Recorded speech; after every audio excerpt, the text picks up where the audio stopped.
The House will come to order.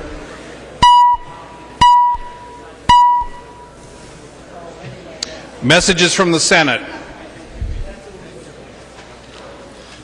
Message from the Senate. This is the Sanders motion.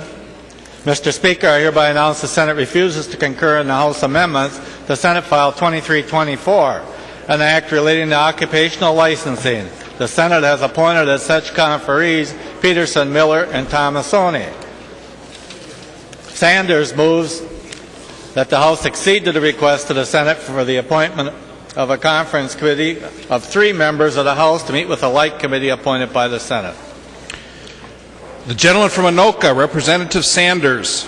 Thank you, Mr. Speaker. This is my motion. I request that we send this to a quick conference committee. Thank you. Any discussion? All in favor say aye. Aye. Opposed say no. Motion prevails. Conference committee reports on House files. The clerk will report the conference committee reports. Conference committee report. This is the Barrett motion. Conference committee report on House File 2508, an act relating to public safety.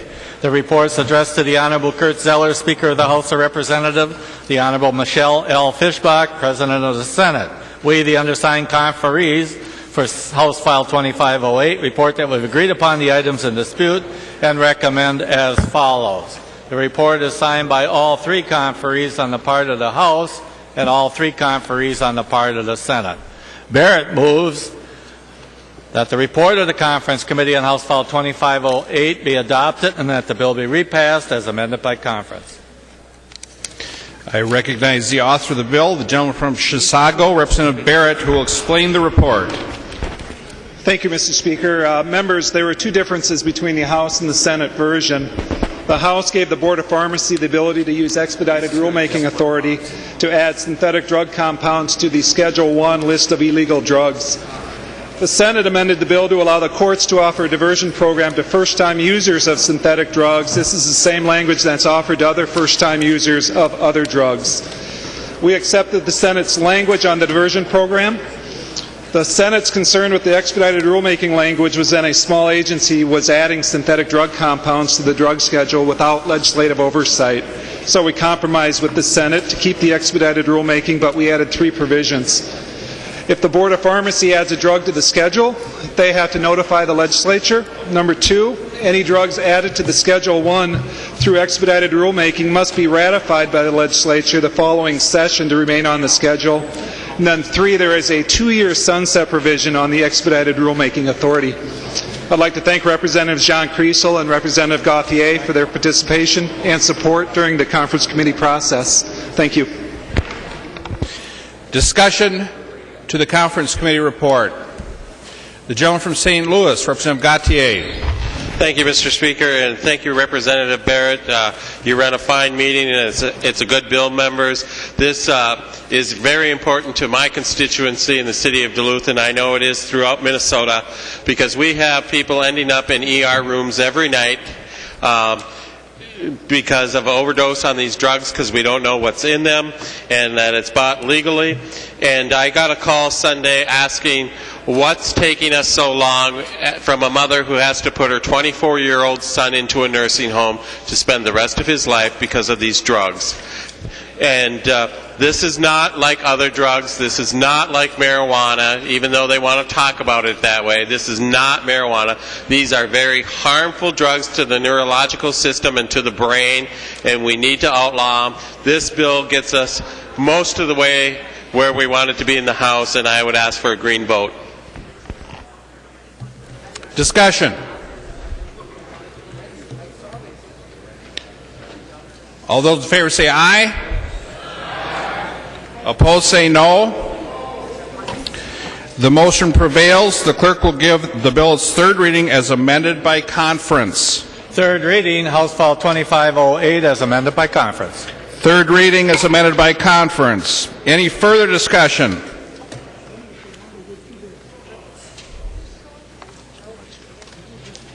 The clerk will take the roll on the conference committee report.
Members, please vote.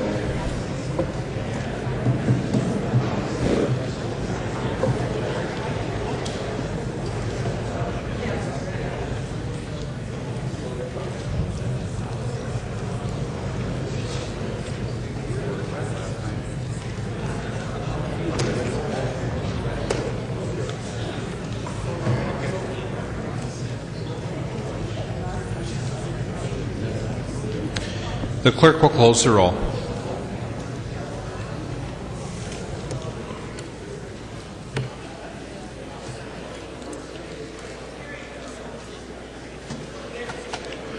There being 117 ayes and 6 nays, the conference report on House File 2508 as amended is passed. Conference Committee report. This is the Kieffer motion.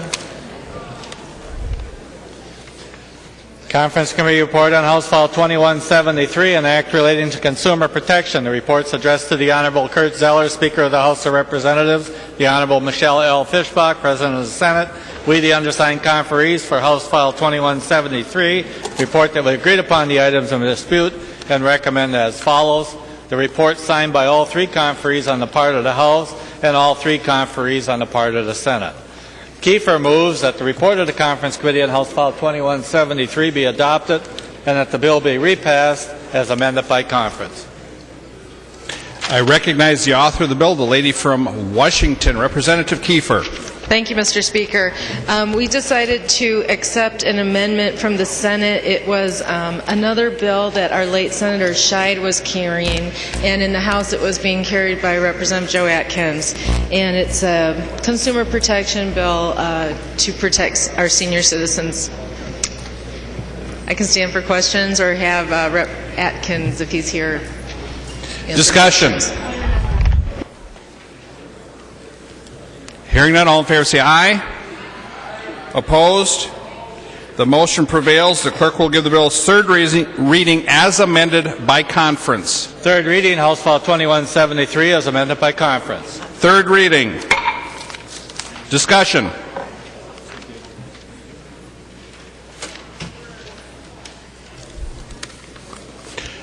The clerk will take the roll.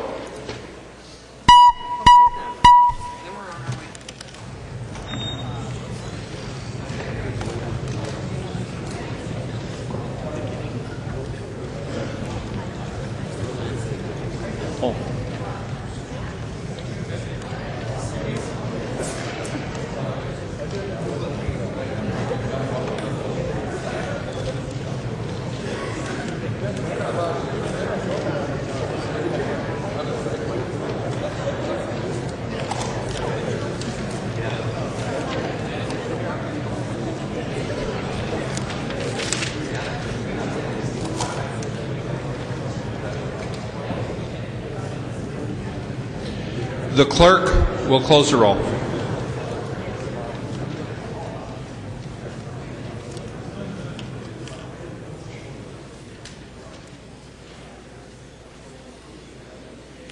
There being 118 ayes and 6 nays, the bill is repassed as amended by conference and its title agreed to. We will now, members, move to the fiscal calendar pursuant to Rule 1.22. Holberg for the Committee on Ways and Means calls up for immediate consideration House File 1721. The clerk will report the bill. Thank you, Mr. Speaker. House File 1721 on the fiscal calendar for today, the second engrossment, an act relating to economic development. The gentleman from Martin, Representative Gunther. Thank you very much, Mr. Speaker. Members, this is a redevelopment loan bill. It creates a new account, authorizes loans in addition to grants to be made from the Greater Minnesota Redevelopment Account, specifies that repayment of principal and interest on loans and other income earned on money in the accounts may be used for making grants and loans for the administrative cost and appropriates these funds for loans and grants in the future. And members, this is for property that needs to be torn down and a local government can request loans. This is a way that you can take and destroy unused, unoccupied buildings so you can make room for new taxable property by putting light industry and other types of businesses in that property. It is very oversubscribed, and this will make it so we can address more concerns of more communities in our state. Along with this, we have two other amendments. One of them is a business assistance program that basically provides an ombudsman for small businesses, and DEED will help them get through the permitting and things they need to do it. They're going to use a person, that FTE, that is half used, so they aren't going to have any additional costs. And Albert Lea has a unique problem. They have too much sewer treatment capacity, and they want to market that sewage treatment capacity to industries that might want to move into Albert Lea, so they're using it for economic development purposes. And I think we have another amendment, Mr. Chairman. Basically changes one word for, it's the A6 amendment. There is an amendment at the desk. The clerk will report the amendment.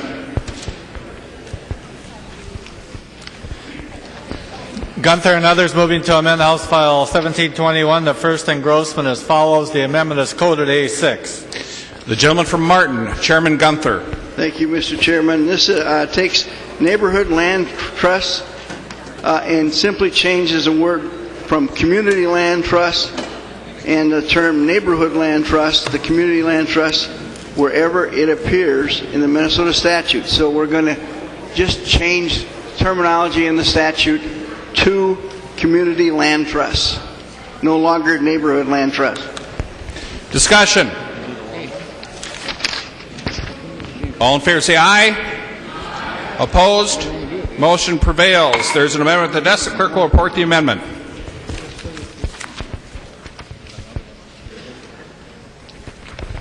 Hack, Barth, and others moving to amend House File 1721, the second engrossment as follows. The amendment is coded 468. The gentleman from Anoka, Representative Hackbarth. Thank you, Mr. Speaker. This is an important issue that I talked to Representative Gunther about, but right at this time I'm going to withdraw the amendment. The amendment has been withdrawn. Seeing no further amendments at the desk, the clerk will give the bill its third reading. Third reading, House File 1721 as amended. Third reading. Discussion to House File number 1721 as amended. The gentleman from Ramsey, Representative Mahoney.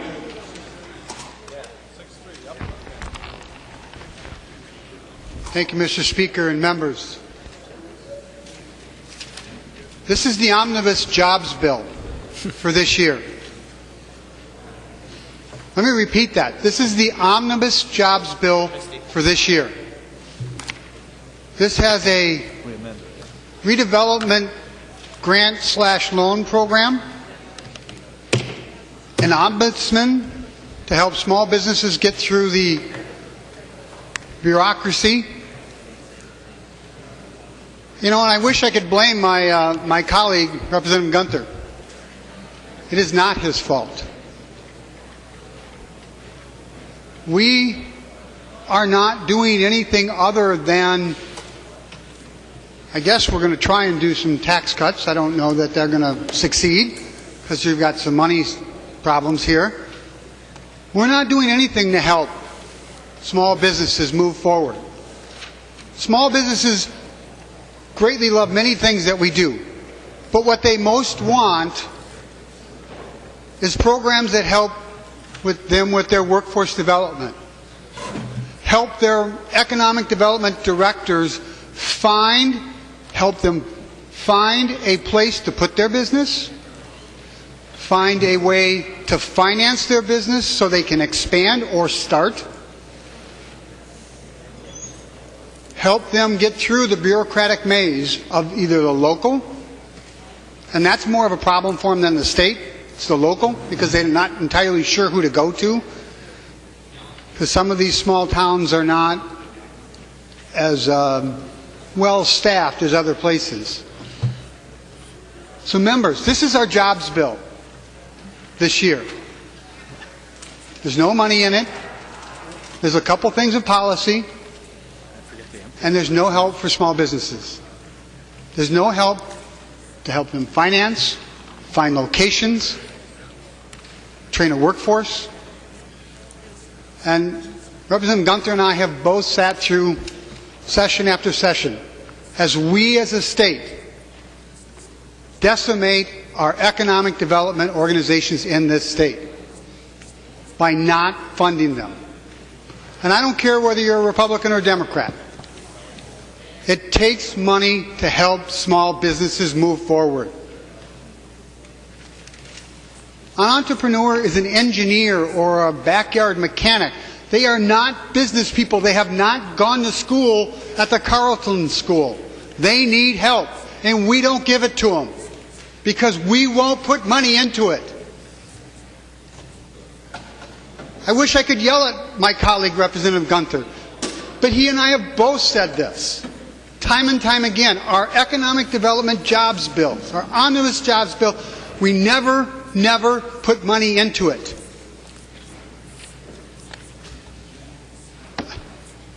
Representative Gunther, good bill. I mean, it's got a good purpose. I can vote for it. It's not going to do anything. You and I both know what's going on. And we're, in our hearts of heart, we really want small businesses with 5 employees or 50 employees to succeed in this state. But unless we as a 201 legislators and a governor decide to do something serious, all those calls you get from your local fellows and men and women trying to start businesses, you may as well tell them there's not much help. We don't have any programs. We've been cutting them for the last 15 years. 15 years. Iowa put $60 million a year into it. We might put $60,000 into it. Wisconsin puts $80 to $100 million. We do nothing. I could go down the list of all the other states, and you can call it corporate welfare, you can call it whatever the heck you want. But until you and I and everyone in this building starts to realize it, we are resting on our laurels, and our laurels are getting pretty god-awful sore.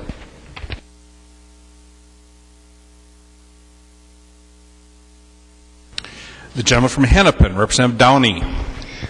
Thank you, Mr. Speaker and members. Seems like a nice, quiet afternoon here where we're just going to crank through some bills, but I want to respond at least briefly to Representative Mahoney's comments. It is really something to think that the only concept of a jobs bill on the other side of the aisle is when the state is going to pass a bunch of spending. And we seem to have a bit of amnesia here about the fact that Chair David's tax relief and jobs bill would literally put $800 million a biennium, $800 million a biennium back into the private economy by reducing business property taxes.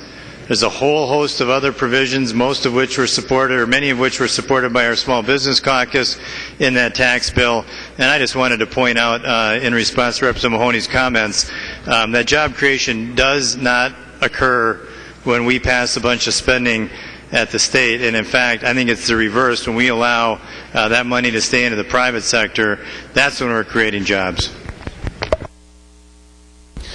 Discussion. The gentleman from Clay, Representative Marquardt. Thank you very much, Mr. Speaker and members, and I wasn't going to get into this, but until I heard about all these property taxes. Folks, we know about that tax bill that supposedly is going to create about $800 million in property taxes for businesses on the backs of our middle class and our farmers and our young families, with no assurances it'll create one new job.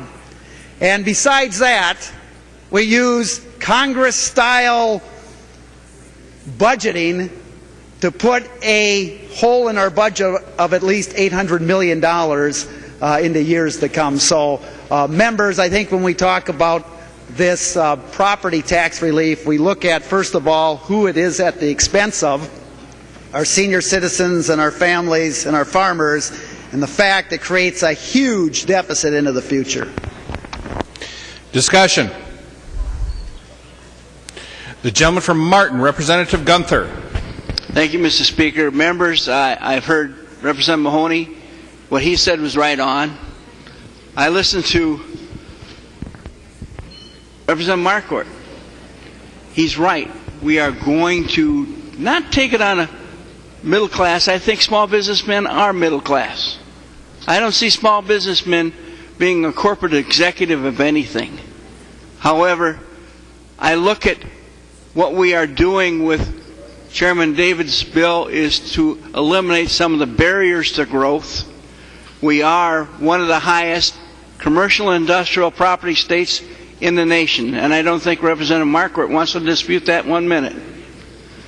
I really believe that we don't have money. We had a couple very good bills, I think, with the help of Representative Mahoney, and I had a bill that was endorsed by Hennepin and Ramsey County, EDAs, and Harry Melander, the head of AFL-CIO, but we can't fund it because we have no money, because we have a commitment to pay back the loans that we have made in the state of Minnesota to our schools. I can't get money to do anything with. Can I point my finger and say he is at fault? No. But I appreciate all three of the people that have testified's point of view.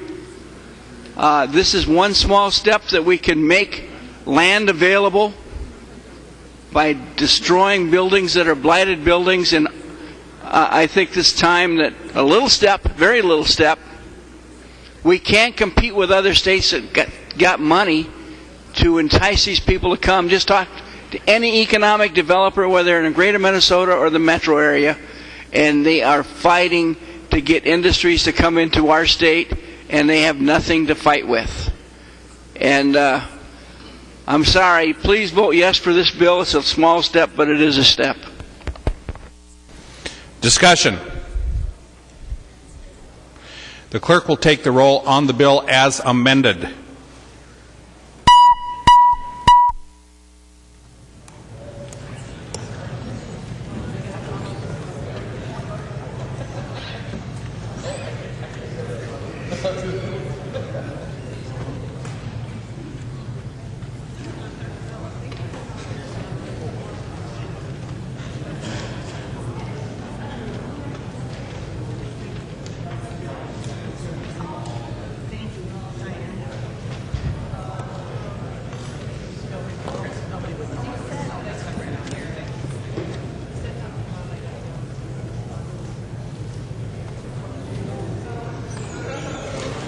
The clerk will close the roll.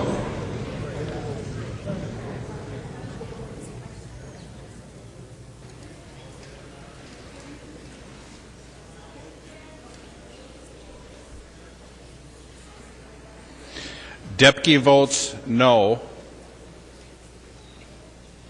Deputy changes from aye to nay, there being 110 ayes and 14 nays. House File Number 1721 as amended is passed and its title agreed to.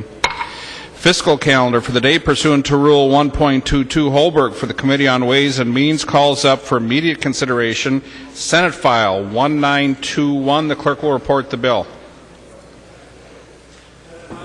Senate File 1921 on the fiscal calendar, the third engrossment, an act relating to health.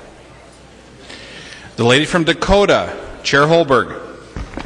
Thank you, Mr. Speaker and members. This bill would require a licensure of abortion clinics that perform more than 10 abortions per month. It would require the Department of Health to inspect the facilities not more than twice a year. It would provide a license fee to cover those costs, and it would also allow a suspension of a license if they didn't meet the requirements. and puts out the process for that, and I'd be happy to stand for questions. There is an amendment at the desk. The clerk will report the amendment. Con moving to amend Senate File 1921, the third engrossment as follows. The amendment is coded 487. The lady from Hennepin, Representative Kahn. Mr. Speaker, I don't have a copy of the amendment. Has it been distributed yet? I believe the amendment It's going.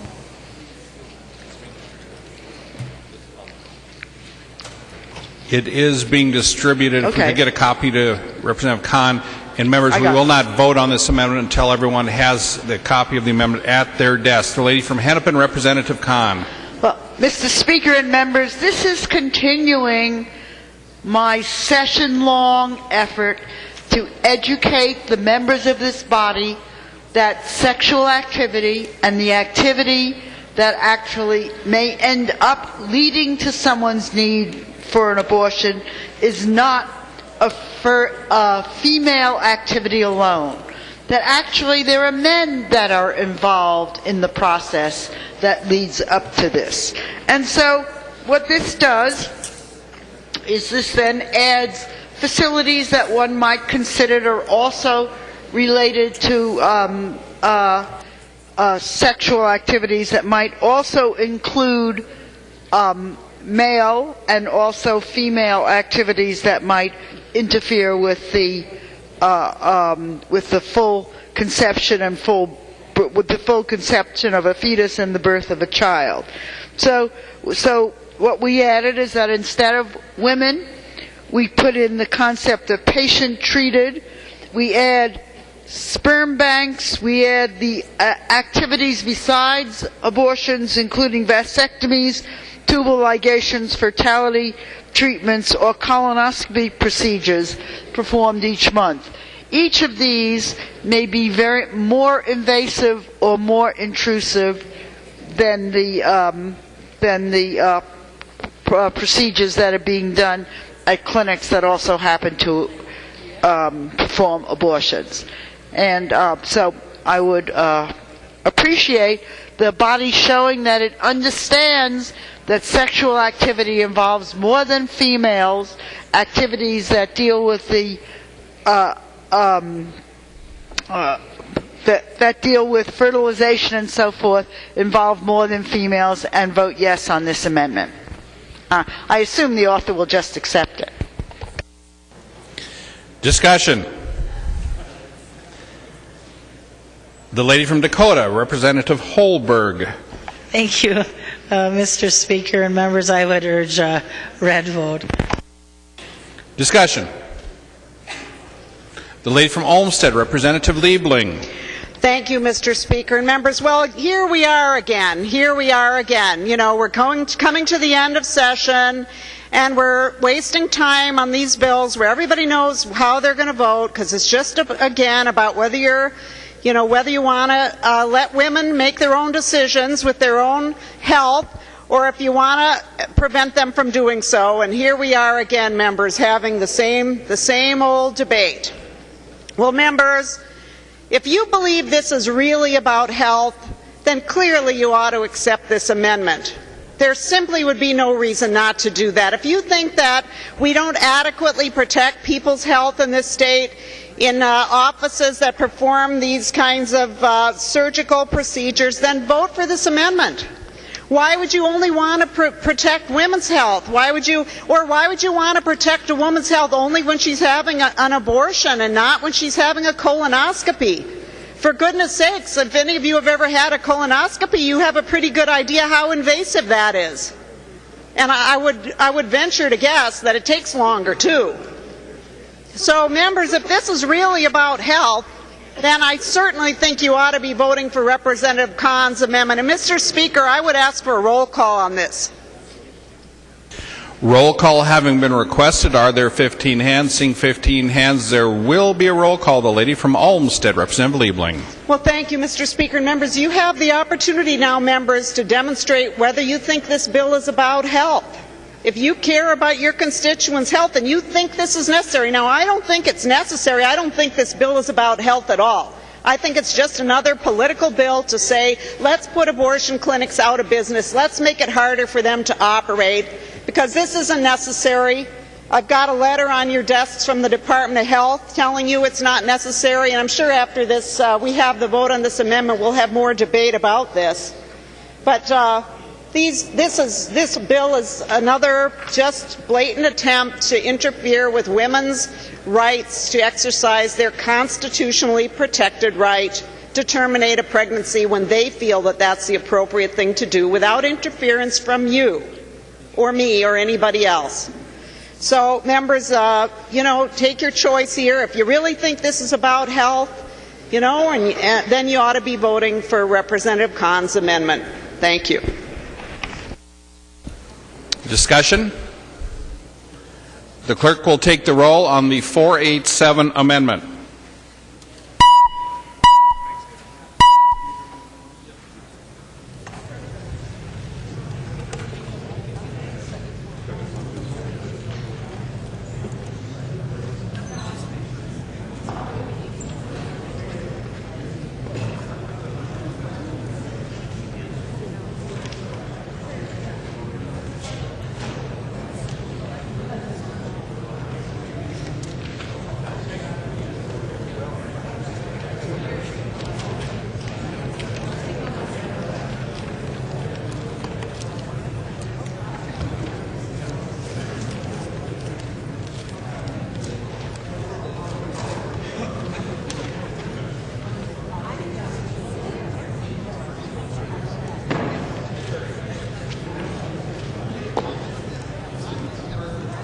The clerk will close the roll on the amendment.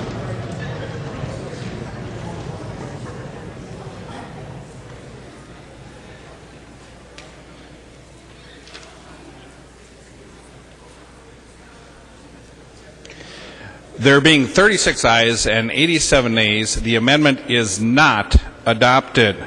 Seeing no amendments at the desk, the clerk will give the bill its third reading. Third reading, Senate File 1921. Third reading. Discussion to the bill.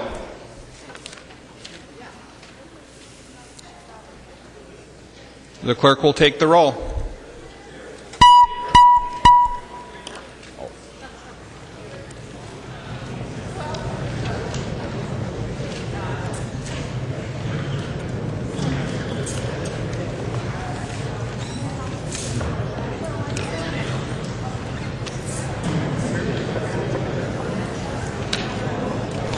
Speaker, point of parliamentary inquiry.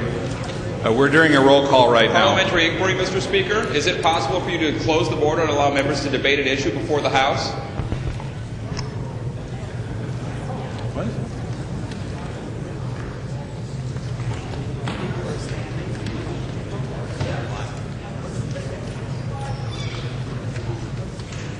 We are in a roll call.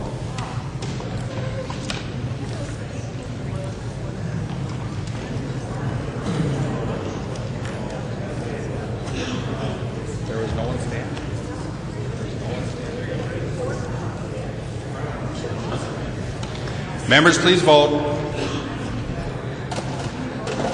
Mr. Speaker? For what purpose does the lady rise? Mr. Speaker, do you have the board locked for some reason? No, I do not. Well, I can't vote.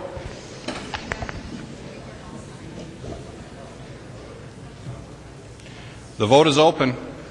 She was excused. Oh, Representative Clark, you're excused. So you'll have to vote when we close the board.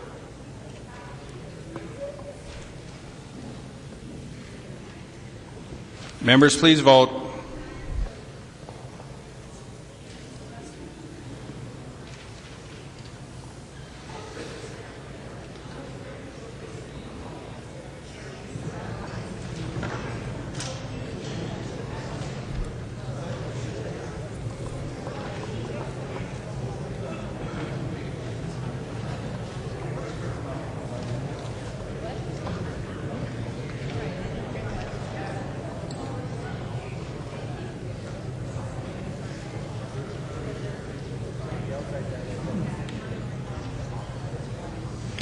clerk will close the roll.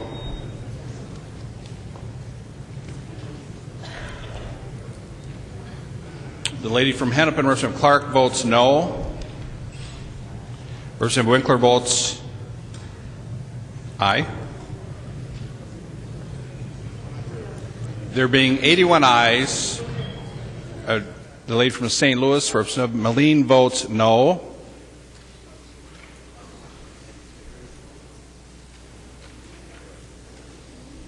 Representative Dabney votes no.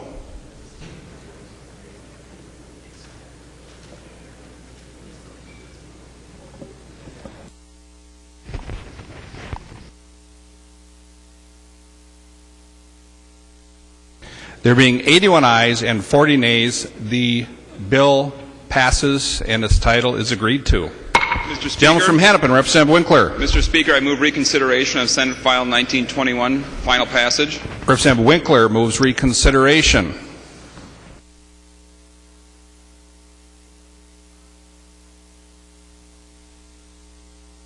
The motion is debatable. The gentleman from Hennepin, Representative Winkler. Thank you, Mr. Speaker. It would have been far easier if you had just recognized the members who were standing to debate, and I'm sure it was a mistake. Nonetheless, it was a mistake that you could have corrected from the Speaker's desk rather than having to make a motion to reconsider and force the member to vote contrary to his conscience in order to make that motion. That's your responsibility, Mr. Speaker. So, members, we'll have a debate on reconsideration, and I'll request a roll call. Roll call has been requested. Are there 15 hands? Seeing 15 hands, there will be a roll call. The gentleman from Hennepin. Well, Mr. Speaker, I'll hand it to the proponents or the author of the bill for not saying much about it, and for the members of the Republican side and others who are supportive of this bill for not saying much about it, because the claims that have been made about it in committee and other places have largely mostly been false. The statements repeatedly made in committee is that this bill, House File or Senate File 1921, is about health and about women's health and about the need to regulate a procedure. And there is nothing about health at all in this bill. And members, I'm not going to try to convince you if you're pro-life that you should be pro-choice, and and anybody who's pro-choice should not believe that this is an innocuous bill. All this bill comes down to is a pro-life or a pro-choice vote. It has nothing to do with health and regulations of clinics. In other words, I handed out a sheet from Fairview. It's a partial list. It's not a total list. It only goes down to the letter M. But it just gives you a flavor of the kinds of outpatient procedures that are performed in clinics in Minnesota, performed in facilities that are not licensed. The professionals, the doctors, the nurses, and all the other people who work there are licensed as professionals, but the office that they work in is not licensed. And some of these procedures are pretty invasive, members. You might not know this, and I certainly didn't before I asked Representative Murphy, and I'm not sure I can even say it. Mr. Speaker? Excuse me, Representative Winkler. Mr. Speaker, point of parliamentary inquiry. State your point of parliamentary inquiry. Mr. Speaker, is it within the rules to deviate from the point that's before the body, which is the motion to reconsider, or is it permissive within the rules to debate the points of the bill that may have been included in the previous, or would it be pertinent to just be considering the point to reconsider at this point? To the leader, Representative Dean from Washington, we are on the motion to reconsider. The remarks should be confined to the motion to reconsider, not to the bill itself at this point. Mr. Speaker, the gentleman from Hennepin, Representative Winkler. Would Representative Dean yield to a question? The gentleman from Washington will yield. Representative Dean, since the motion is to reconsider and you want to confine debate to reconsideration, and otherwise we wouldn't have a vote or a debate, on the merits of the bill, are you prepared to stand up and support the motion to reconsider so that we can return to the merits of the bill? The gentleman from Washington. Mr. Speaker, Representative Winkler, I was engaged in a conversation, so I didn't hear the point that you were making for your reason for reconsideration at this point. I heard the speaker say that there was no amendments at the desk. I then, after that, heard that we were going to final passage. The board was open. Folks voted. I believe Representative Clark was checked out and excused, then returned to her desk, and some other folks were seeking recognition for their vote, which the Speaker then recognized them so that they were able to vote after the board had been closed down. So if that's what you're talking about for the reason for reconsideration, if I missed it, I apologize, but that's what I can surmise, Representative Winkler. The gentleman from Hennepin, Representative Winkler. Thank you, Mr. Speaker. Representative Dean, I'll clear it up for you. The Speaker called the roll when there were members standing to debate the bill on third reading. And without having a debate on reconsideration, there will be no debate on the bill. And so, Representative Dean, would Representative Dean yield to a question? Leader Dean will yield. The gentleman from Hennepin. Representative Dean, would you permit the opponents of the bill from being able to rise and speak to it? If we adopt the motion to reconsider, it doesn't have to be on a roll call vote. Nobody has to be recorded voting to reconsider on this one. But we should at least have a debate on the bill, unless it's your intention to silence anyone with whom you disagree. So the question is, would you allow us to either reconsider the bill or have the debate on the motion to reconsider? The gentleman from Washington. Mr. Speaker, Representative Winkler, I was sitting when the board was being closed. I was engaged with Representative Holberg at that point. I did note that there was there was a pause before the board was opened. I didn't see anyone seeking recognition. I know that sometimes it's difficult to get the attention of the Speaker, and sometimes if there's a lot of people moving around, it's more difficult than others, and I was just not aware of what the situation was on the floor at that time. The gentleman from Hennepin. Mr. Speaker, would Representative Dean yield to a question? The leader will yield. The gentleman from Hennepin. Mr. Speaker, Representative Dean, I didn't ask if you were paying attention to the floor proceedings as the leader of your caucus. What I asked you is, if there were people standing seeking recognition and weren't recognized, are you prepared to either open the bill for reconsideration on a non-roll call basis, or are you prepared to actually let the debate happen on reconsideration without raising parliamentary points of order? The gentleman from Washington, Leader Dean. Mr. Speaker, Representative Winkler, I can tell you that from my experience here in the House under three speakers now, that this comes up every session, and there are always folks who are wanted to be recognized that weren't recognized. I know Speaker Kelleher and Speaker Svigum tried to, as best they could, recognize people before opening the board, and sometimes they are just not being able to be heard or seen, and that does occasionally happen. And again, I do not know what the situation was in this instance. The gentleman from Hennepin, Representative Winkler.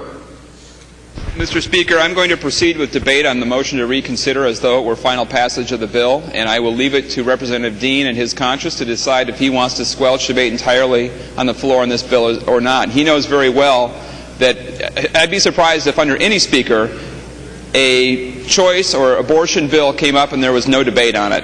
That'd be pretty shocking, and I'd like to see if he could find a further example of that. So I'm just going to go forward. If you have a problem, Representative Dean, you should think about paying more attention to what's going on to the floor next time. I know it's the end of session, but you're still in charge on your side as far as I can tell. The gentleman from Hennepin.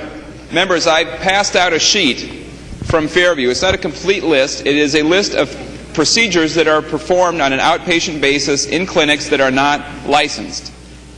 Okay, so Representative Holberg has a bill that says we should license clinics that provide abortion services or terminate pregnancies, however you want to say it. And this is a list of procedures that are performed in facilities that are not licensed. And this is a demonstration of invasive procedures that are performed consistently in a clinical setting that are not licensed. And it's evidence that this bill is not providing for health. It is targeting abortion for particular scorn. Mr. Speaker. For what purpose does the gentleman rise? Mr. Speaker, would Representative Winkler yield to a question? The gentleman from Hennepin will yield. The gentleman from Washington. Mr. Speaker, you can't do that. I have the floor. Mr. Speaker, he can't. For what purpose does the gentleman rise? Mr. Speaker, I'm raising a point of order which Representative Winkler is trying to reopen the bill and debate the bill after the bill has been closed. That's exactly what, not just what I think he is doing, that's what he says that he is doing. He is clearly out of order, Representative Winkler is clearly out of order in doing so. The board is closed. The motion to reconsider is certainly in order, but Representative Winkler has said basically that he is going to throw the rules of the House out, and he wants to debate any bill he wants to because he can say that anyone on his side of the aisle wasn't recognized. Therefore, I get to talk about whatever I want to talk about on the House floor. We have rules for a reason. We have rules for a reason, Representative Winkler, and that is what you are clearly not following at this point, Representative Winkler. Mr. Just Speaker, because you do not want to For what do that purpose does the doesn't mean lady you don't rise? have to follow them. Point of parliamentary inquiry, Mr. Speaker.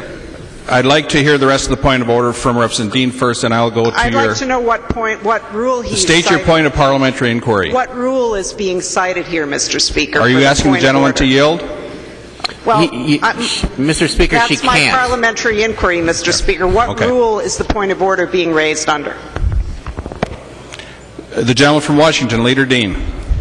Mr. Speaker, Representative Liebling, it was a point of parliamentary inquiry that I had began earlier with Representative Winkler, and it was to limit his debate and the question about the limitation of debate to the motion to reconsider. Representative Winkler at that point said that he didn't care about that and that he would like to just simply reopen the bill even though that the board has been closed and the vote recorded. So I think that is what he's doing. And here's the reason that pertains. Representative Holberg cannot respond to anything. The other side cannot respond to any portions of the debate simply because you are, instead of arguing whether or not we should reconsider, you're in a sense re-arguing the bill, which is out of order after the board closes. Representative Liebling, that's my point. Mr. Speaker, advice?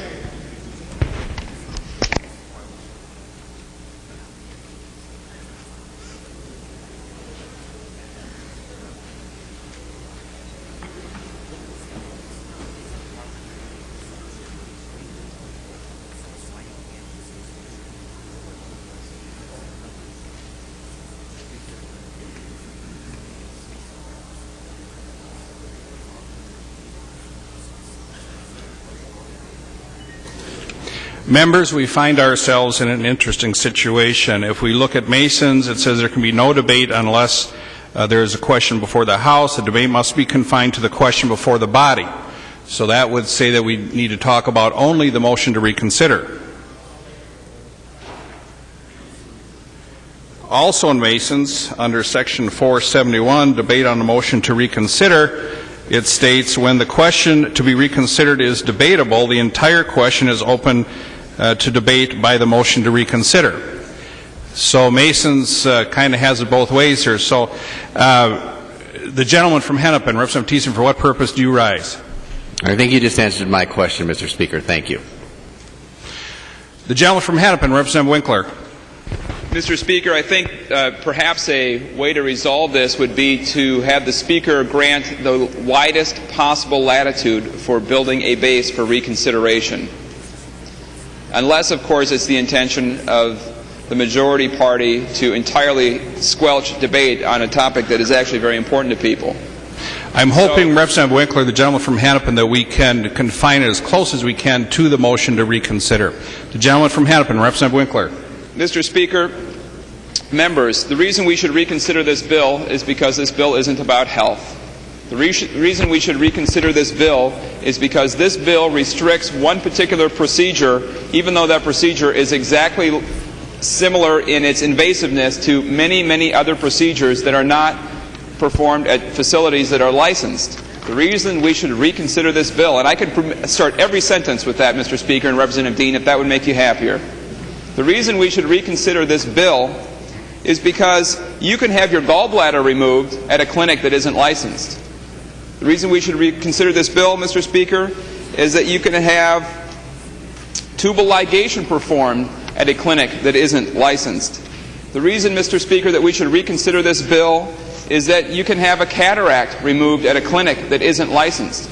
The reason why these buildings aren't licensed, why an office isn't licensed in this case, is because the physician is licensed. The nurse is licensed. The reason we should reconsider this bill is because all the professionals involved in performing the procedure are licensed. The building, the office, the facility is not licensed. And to apply that standard to procedures that terminate pregnancies is simply singling out abortion for special treatment among all the other procedures that are done in a clinical setting. Mr. Speaker, the reason we should reconsider this bill is because the people who are pushing it, Mr. Speaker, the members who are supporting it certainly said nothing on its behalf, but the rhetoric by its advocates and the rhetoric in committee has been that this is about health. This is about preserving people's health. And this has nothing to do with preserving people's health. This is about undermining somebody's constitutional right. This is about targeting someone's constitutional right. I'm not going to try to... Mr. Speaker, point of order. That the motion to reconsider is... For what purpose does the gentleman rise? Mr. Speaker, 2.31 offensive words used in the debate. Here he's accusing us of undermining constitutional rights, and he's getting right to motives and background reason for our votes and saying what we do. I would encourage you to give the man 30 seconds, and then if he doesn't, force the rule. We're starting down a slippery slope here. If we do this one time, then every time we get to a motion to reconsider, they're going to debate the whole bill just because they weren't paying attention and forgot their little speech they wanted to do and stand up and get an opportunity to do it now. Mr. Speaker, advice? I'm going to defer ruling on that point of order. Mr. Speaker, point of order. The gentleman from Hennepin, Representative Dabney. Mr. Speaker, offensive words in debate. The rules of our body require that the debate focus on the topic at hand, not personalities or motivation. Representative Cornish's comments went to personalities and motivation. I'm going to defer ruling on that point of order. Let us try to narrowly focus our comments to the motion to reconsider. The gentleman from Hennepin, Representative Winkler.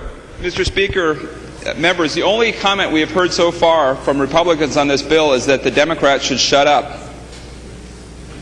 That's the only comment we've heard so far on this bill, except for Representative Holberg's opening, including Representative Cornish's, and I actually thought he was going to say you should give 30 seconds or he was going to open fire. Members, we should have a motion to reconsider.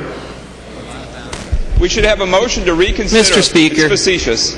We should have a motion to reconsider. Mr. Speaker, because for what purpose does the gentleman rise? You're squelching debate on an important issue. Representative Winkler, you are out of order. Mr. Speaker, you are out of order. For what purpose does the gentleman rise? Gentleman from Washington, state your point of order. Mr. Speaker, Masons, page 82, section 101, containing the debate to the question before the body, which we should have been doing, which we should be doing, which Representative Winkler clearly is trying to stretch not just the patience and the limitations of the rules, but also the decorum of the body. I think everyone can agree now that we have reached that point. Mr. Speaker, rise under Masons. 100. Mr. Speaker, advice. Advice to the Speaker, the gentleman from Hennepin, Representative Thiessen. Thank you, Mr. Speaker. I think we should just return to the original point that Representative Winkler was raising. And I know you are a very fair speaker, Mr. Speaker. The only thing that he was saying was that the vote you didn't see, and we had actually 3 or 4 members of our caucus standing up after you said there's no more amendments, went to third reading, and then went right to the roll.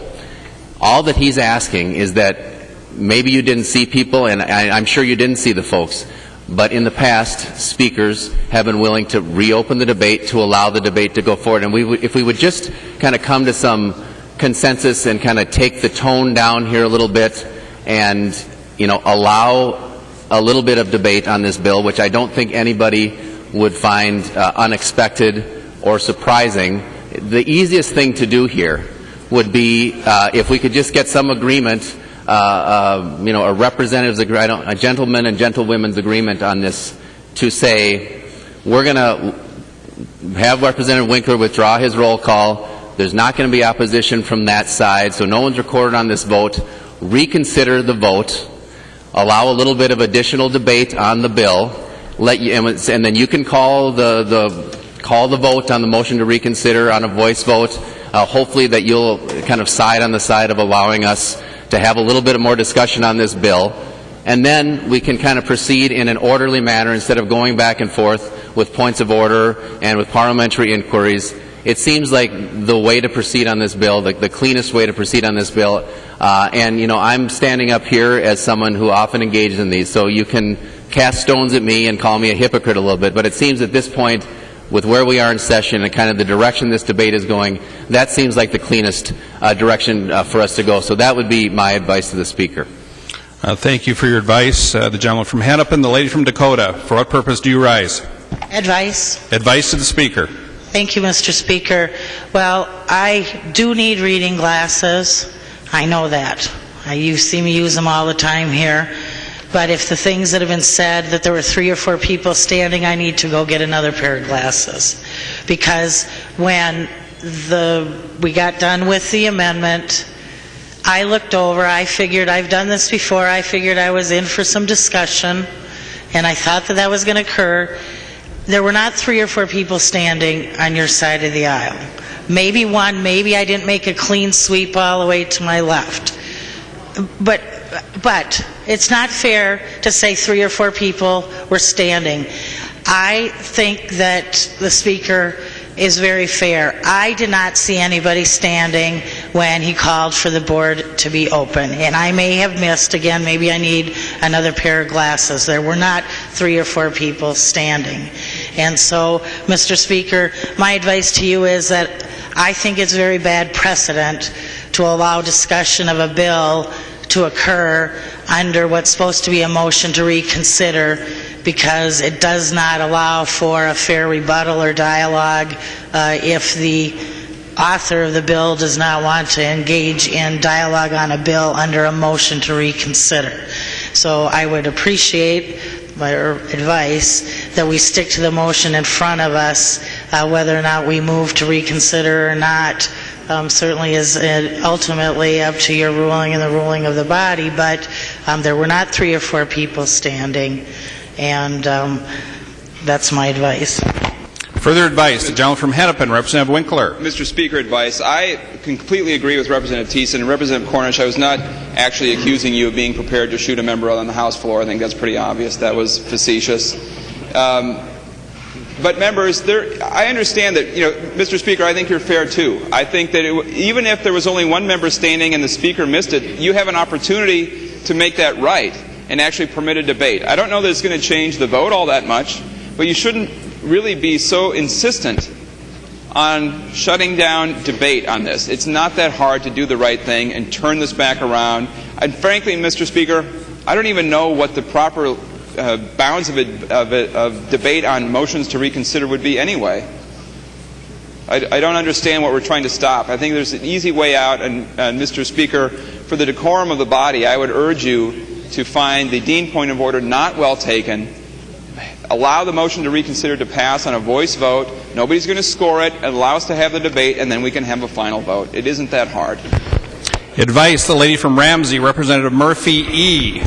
Thank you, Mr. Speaker and members, and I would ask for your support for the motion to reconsider. And too often this session, people have not been recognized when they're standing. There's a lot going on the floor, and I understand that, and some of us are short and you don't always see us, and I understand that too. But even if there's just one person standing, and I know Ryan Winkler was standing, Representative Winkler was standing, if there was one, we should reconsider this motion.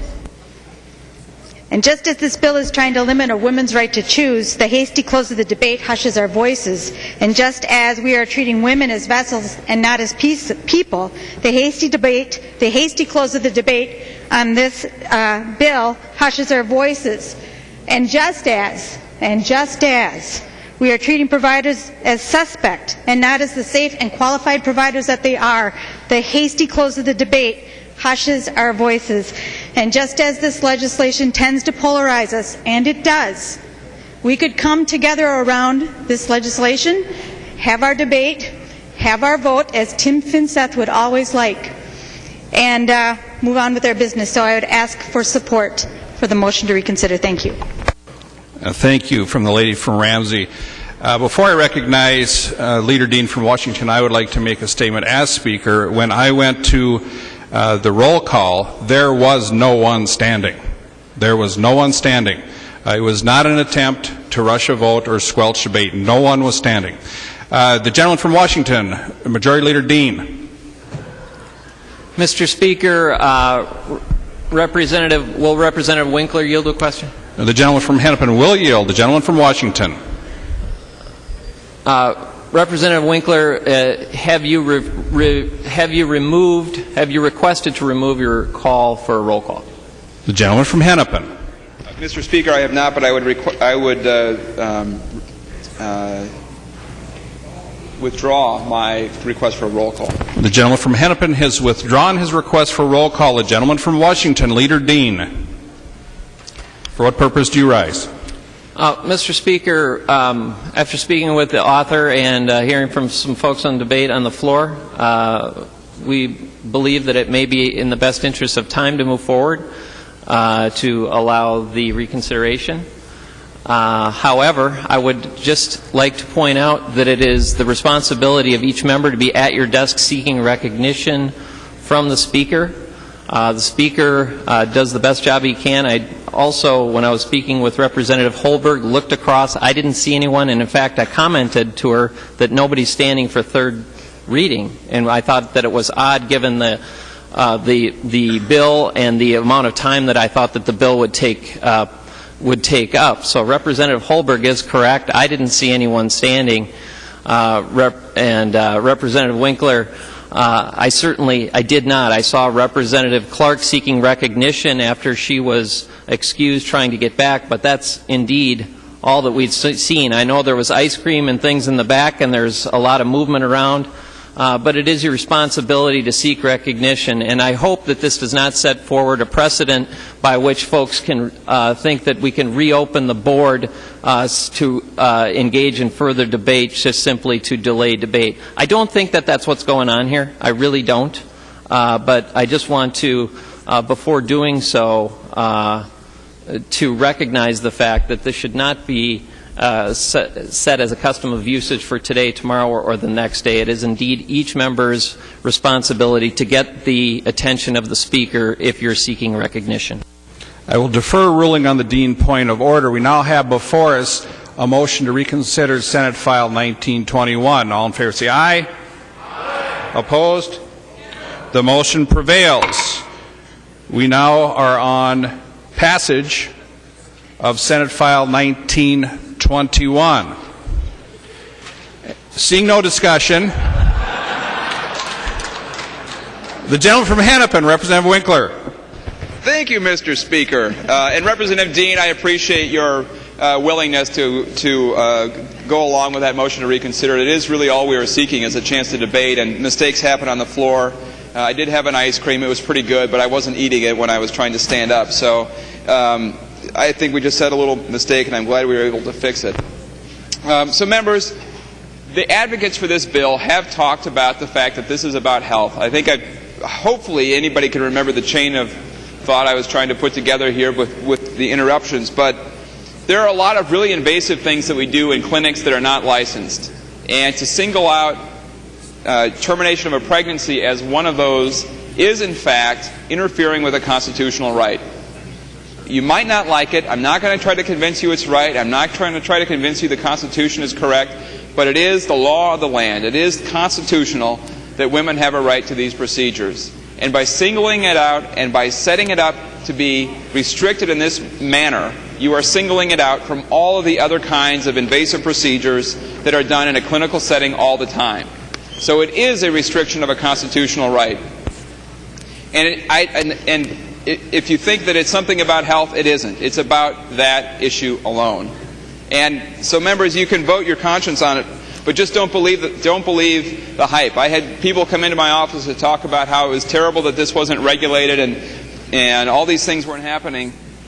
They're missing the point. In fact, the advocates are deliberately misrepresenting the point. The point is that this is no more invasive than a gallbladder removal, and that is not part of this bill. So members, unless you want to reconsider the entire issue of everything that should be part of clinic licensing, you should vote no on the Holberg bill.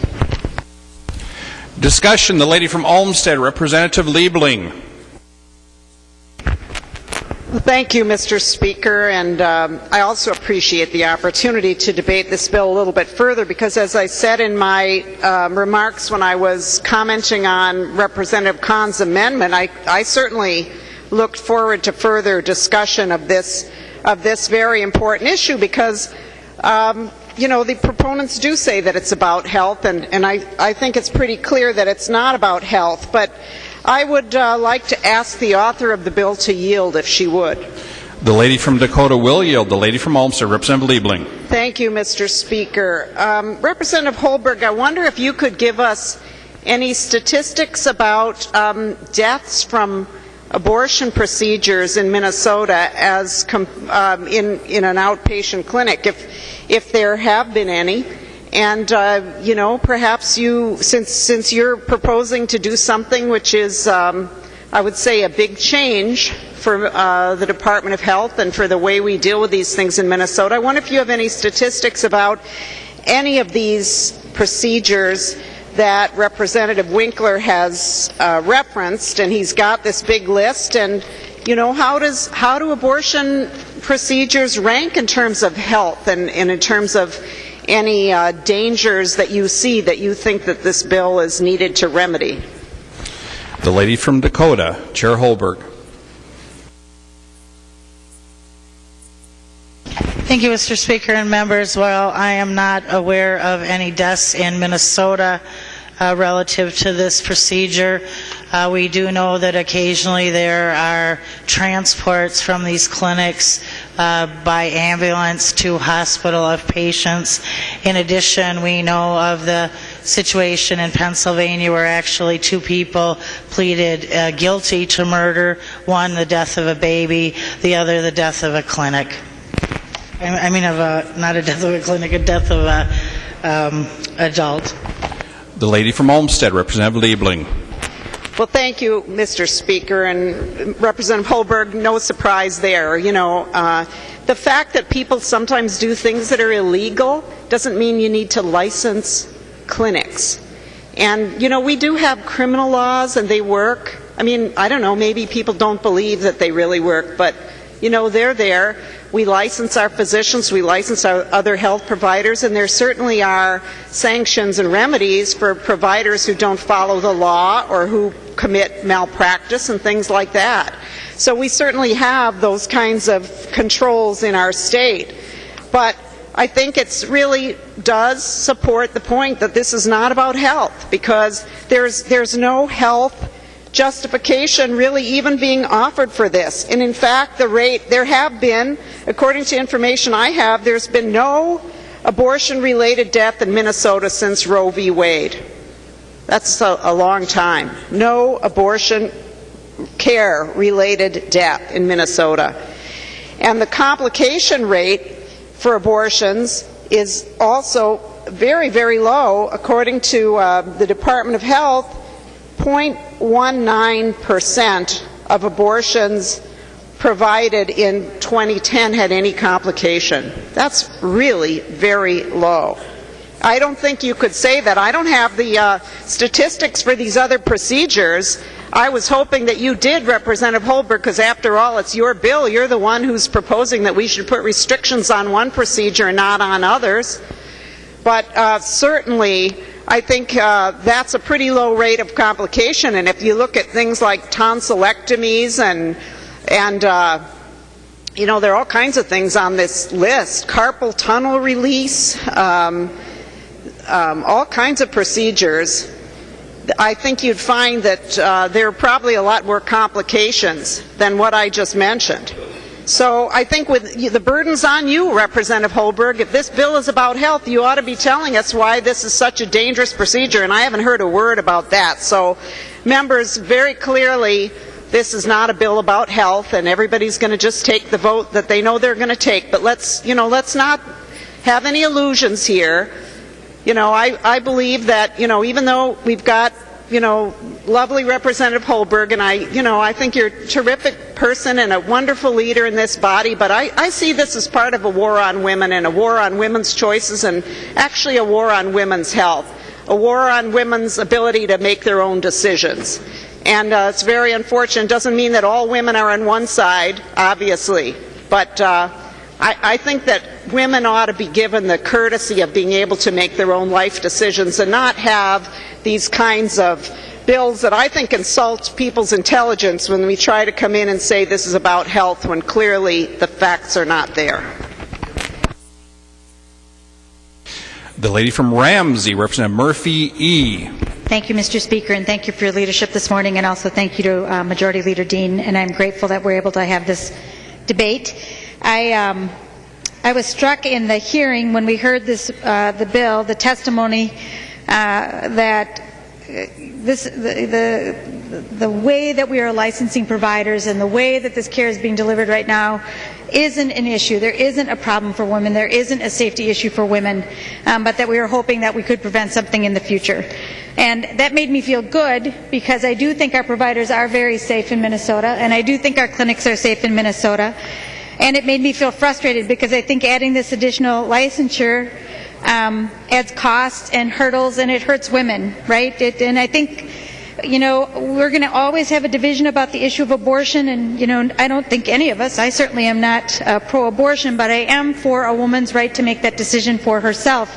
And so I think, I'm not going to vote for the bill, but I want to implore you and ask you and invite you to please also consider joining me and others, because I think there is a lot of common ground around the issue of preventing pregnancy and planning our families. And there are things that we should be and can be doing together on that front. That's where our common ground is. This piece of legislation is going to make a political point, and I understand that. I don't think it's really about women's health. But I think there is support in this body, and I'm looking forward on both sides of the aisle where we can work together to support women and their efforts to be healthy, to plan their families, to be economically independent. And so I'm asking and looking for your support on that. And with that, thank you again, Mr. Speaker, for allowing the debate. The lady from Hennepin, Representative Loeffler. Thank you, Mr. Speaker and members. I think we know that the abortion and anything related to abortion is very controversial, and it goes to very deeply held feelings of value and priority and definitions of life and all kinds of complicated things. But this bill, to me, sets a precedent that we need to think really seriously about, and that is, what is the standard by which we will judge medical care facilities? And health care costs are exploding. We've changed the delivery system of health care for all kinds of procedures to an outpatient basis that used to be inpatient. And those of us who live in the metro area are probably always going to be blessed with outpatient surgical centers and places that can afford to expand and have enough volume to adjust to whatever the new licensing standards and expectations are. But I think for those of you who don't live in large regional centers and in the metro area should be nervous, because your patients deserve the opportunity to be served close at home in safe, secure facilities that aren't expected to get to a level of care that goes beyond what's needed to provide for the safety of those patients. And as I understand this would require and set the precedent for a surgical suite type of expectation. And if that starts to be applied to all of these types of procedures, I think some of you are going to have a difficulty with some of your basic primary care clinics being able to serve people safely, effectively, as they have for decades, now that we have these new opportunities to serve people. And quite honestly, we all know, those of us who work in healthcare, that going to a hospital is not a very safe place to go in terms of exposure to infections and other things. Even if you're getting state-of-the-art care, you're at greater risk of potentially contracting something, just because that's part of working in an environment in which there are people with a wide variety of health conditions. And so doing these kinds of procedures and a wide variety of other invasive procedures in an outpatient clinic is the way to go, and I think that we're making some very dangerous precedents here about regulation of our entire healthcare industry, and I think it's going to have ramifications far beyond the subject matter here, and I would urge you to think about that. And other topics that come up on this issue, if you need to get a vote on a particularly difficult topic that's important to your conscience, I understand that. I just don't see that that the evidence is here that this is a unique procedure that requires a different level of facility and regulation than other medical procedures that are equally the person is exposed and would equally be at risk if they were not provided in an adequate environment. And I just think we ought to take medical care and the requirements related to that much more seriously. Thank you. The lady from Washington, Representative Lomer. Thank you, Mr. Speaker and members, and thank you, Representative Holberg, for offering this bill. I am very thankful for you for doing this. I remember back in the days around 1973, the days before we passed Roe v. Wade, and I remember hearing the arguments that we needed to make sure there were no more back alley abortions, that we needed to make sure that women were safe. Abortion needed to be safe and legal. Now, after hearing the conditions, horrific conditions in Philadelphia, horrific conditions in Kansas, we question whether or not having a regulation and licensure of abortion clinics, whether or not that's a good idea. This bill is about keeping women safe. What could possibly be the harm in regulating and inspecting these facilities to assure that women are safe? I'm actually flabbergasted that members on the other side of the aisle would not want to assure women's safety when that was the argument for this in the first place. So again, we license and we regulate tattoo parlors, bait shops, beauty shops, nail salons, the list goes on, but not abortion facilities? This is very curious to me, and I do urge you all to vote green on this bill. Thank you. The gentleman from Blue Earth, Representative Cornish. Mr. Speaker and members, first of all, I was going to ask Representative Winkler to yield for a question, but it was just for the list that he gave off of those different places that didn't require licensing. But first of all, he's not here, but I'd like to apologize for saying little speech, Representative Winkler. Any speech here on the House floor is a big speech, and I shouldn't have minimized your right to express your opinion, so I'm sorry about that. But having said that, listening to some of your speeches is like putting nails across a chalkboard, but probably mine back to you are the same way, and we get frustrated sometimes. Representative Liebling, it was an interesting comment you made, because people do illegal things, we shouldn't pass laws. I wish all the gun haters would remember that when they see a gun crime and they want to take all our guns away. But back to the bill here. My son, who was adopted and born from a challenged mother in very hard times and lived with relatives, wouldn't appreciate any of the comments about comparing an abortion clinic to ophthalmology or taking a tooth out or removing a gallbladder, any one of those long lists. I think he would say that it's just a little bit more important. And if we are licensing psychiatry, one of the biggest psychological decisions a woman can ever make is whether she's going to keep the baby or not. And from past experience and talking to some of these, it's a traumatizing experience they remember for the rest of their life. And so I think that if we license psychiatry and other professions to do with the mind, we should at least license places like this and take it very serious what we're enabling somebody to do by the action they're taking. So with those thoughts, thank you, Representative, for your bill. The lady from Ramsey, Representative Slawik. Thank you, Mr. Speaker and members. Representative Holberg, I think you probably thought I was going to get up because we talked about this bill in Ways and Means, and there was a pause there, and I did not get up, but I decided now that we've opened up the discussion that I would say a few things about this bill. When I left Ways and Means, somebody said to me, you know, if they really wanted to have an effect on clinics or places that are performing abortions having a problem, why would you leave out those of 10 or that are doing 10 or fewer women? You only have 10 or more women. It's probably the places with less women that need more regulation. And the fact that we're adding 2.5 pages of regulation under the clinics area, it just doesn't make sense. MDH has the letter that says, for clinics that would not single out any medical procedure, we would be willing to discuss this. We are singling out one area. And then there's the cost. And when I asked you, Representative Holberg, in Ways and Means, why there was a $3,712 cost for each facility for their annual licensing, it comes down to a mathematical formula.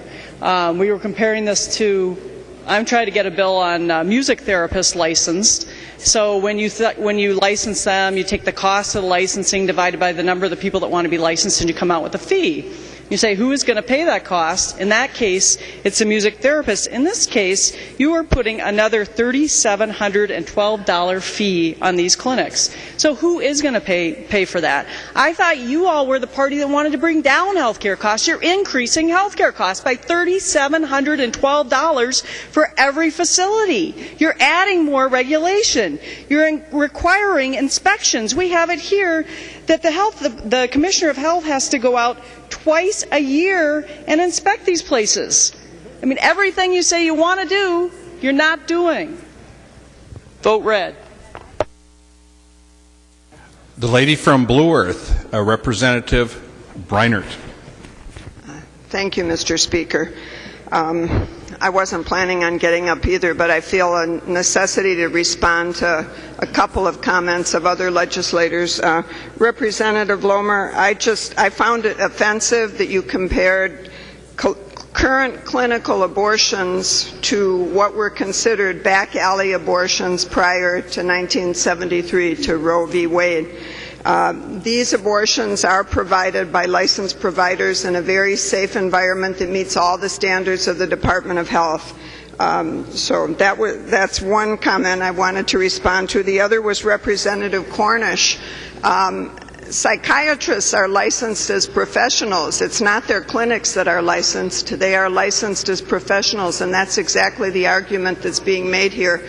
The physicians are licensed in these clinics. The nurses are licensed in these clinics. The clinics themselves are not licensed, as parallels all the rest of clinical practice in the state of Minnesota. It's simply an issue of fair and balanced professional standards. Discussion. The lady from Dakota, Chair Holberg. Thank you, Mr. Speaker and members, and I hope everybody got their chance to talk. Representative Winkler, I don't know if it's the lawyer in you, but I feel sometimes that you use the word the hype. Don't believe the hype. Just as you feel as strongly about this issue on your end of the spectrum, those of us, we don't consider it hype. And I wish you'd maybe be a little more respectful. We can agree to disagree on this issue, but terms like hype and misrepresenting, when those of us, we do believe it's about women's health. We do believe when filthy conditions in a clinic are found that is about women's health. It's not about hype. It's not about political purposes. We can agree to disagree on it, but I would just ask that, remember, you have your strongly held beliefs, we have ours, and that we need to maybe be respectful of that and have an honest discussion without maybe some of the rhetoric around it, and I will try and do the same. The bill that's before you, Representative Breinert, you're right. You said that the clinic meets the standards of health for the clinic. There aren't the standards for the clinic. There are for the practitioners. Standards by the Department of Health is what this bill is about for the clinic itself. And in fact, as we've been working this bill over the last couple months, most people are aware that there's a large new state-of-the-art facility that was built by Planned Parenthood just down the street. What happens if the next facility that comes to Minnesota The next company that comes to Minnesota to provide abortions doesn't have those standards. What if it's, for lack of a better term, the Acme, or one that's more based on cost or cost cutting? There are no standards around that. I feel that it is important when you look at that we license facilities that provide tattoos, that this is just looking for a basic standard for these facilities. Many of the procedures that were listed on the piece of paper that Representative Winkler laid out involve a procedure and a follow-up with the same physician.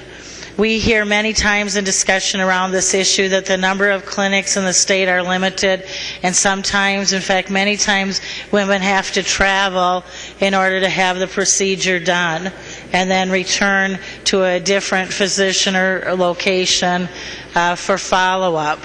And so it's a little bit different than what you have in a situation where you have these practitioners in this particular situation in the community providing these clinical procedures.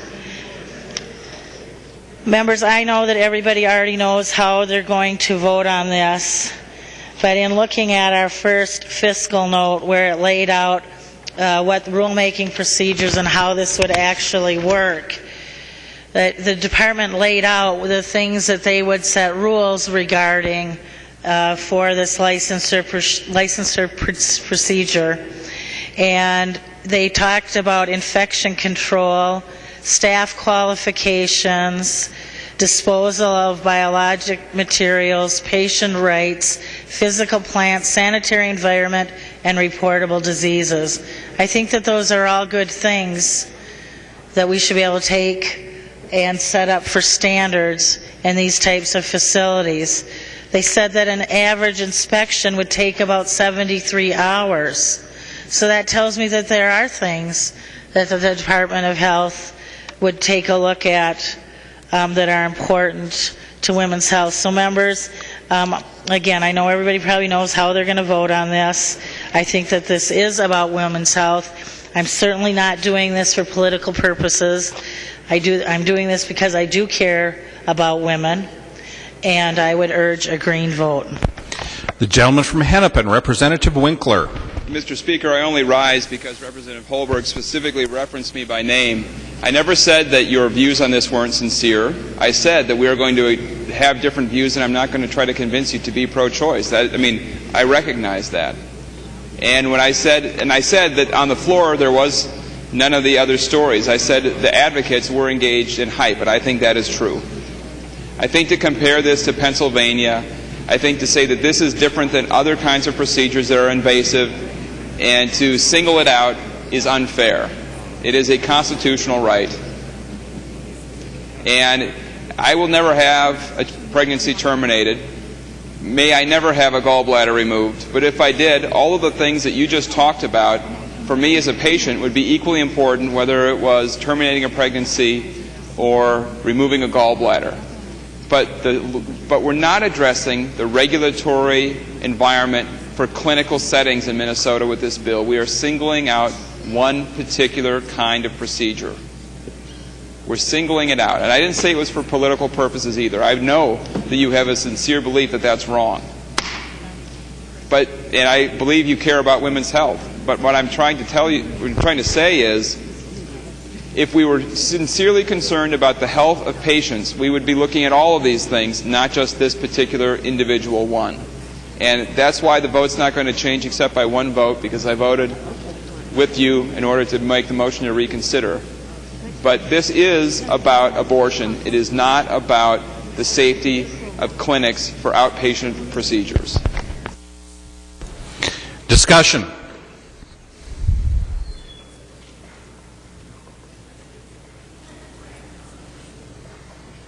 The clerk will take the roll.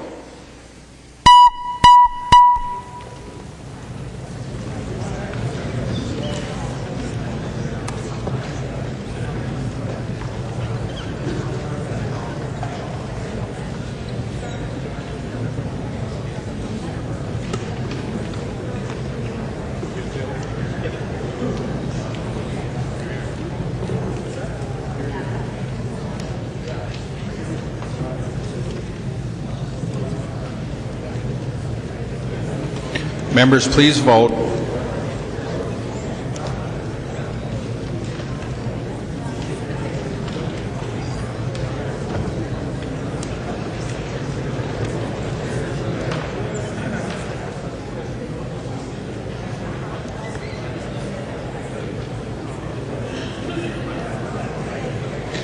The clerk will close the roll.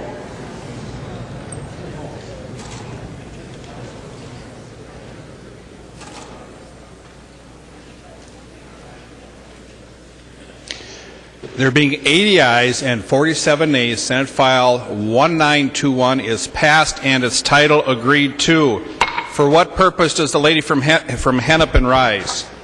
Privilege of the House. State your privilege of the House. Thank you, Mr. Speaker and members. I did not want to get engaged in the other rules debate, but I did want to rise to address an issue that I see happening increasingly on this House floor, and that is the improper use of points of order to interrupt a member during debate when that member is saying something with which we disagree or we don't want to hear. When I was here in 2005 and 2006 under Speaker Swigum, I don't remember a single instance of a member rising to a point of order simply to cut off something that somebody was saying that they found unpleasant or out of place. I do recall a couple times under Speaker Kelleher this happening, and I remember that speaker indicating that a person was out of order if they didn't have a real point of order and it wasn't proper to simply rise to say something to slow down or cut off debate. We all know an offensive word in debate is a swear word, not the word constitutional. We all know there's different times. Members on your side have done it, members on our side have done it retaliatory. We've gotten in a tit-for-tat point of order. And I think it's important, members, to look at this issue because here in the House, we're governed first by the Constitution, then the statutes, then our rules, and then very significantly is custom and practice of the House. And I do not want it to become the custom and practice of this House, no matter who the Speaker or the Speaker pro tem is, for us to raise points of order to cut off what another member is saying. Under Section 92 of Masons, on page 78 of your Masons book, it clearly delineates we don't interrupt members' speech except for a few purposes that are identified, and points of order is one of them. So I think there's enough blame to go around for insincere points of order, but members, I really would request all of us be careful to only rise to true points of order and not to interrupt a member's speech. Thank you, Mr. Speaker. Fiscal calendar pursuant to Rule 1.22, Holberg for the Committee on Ways and Means calls up for immediate consideration. House File 2458, the clerk will report the bill.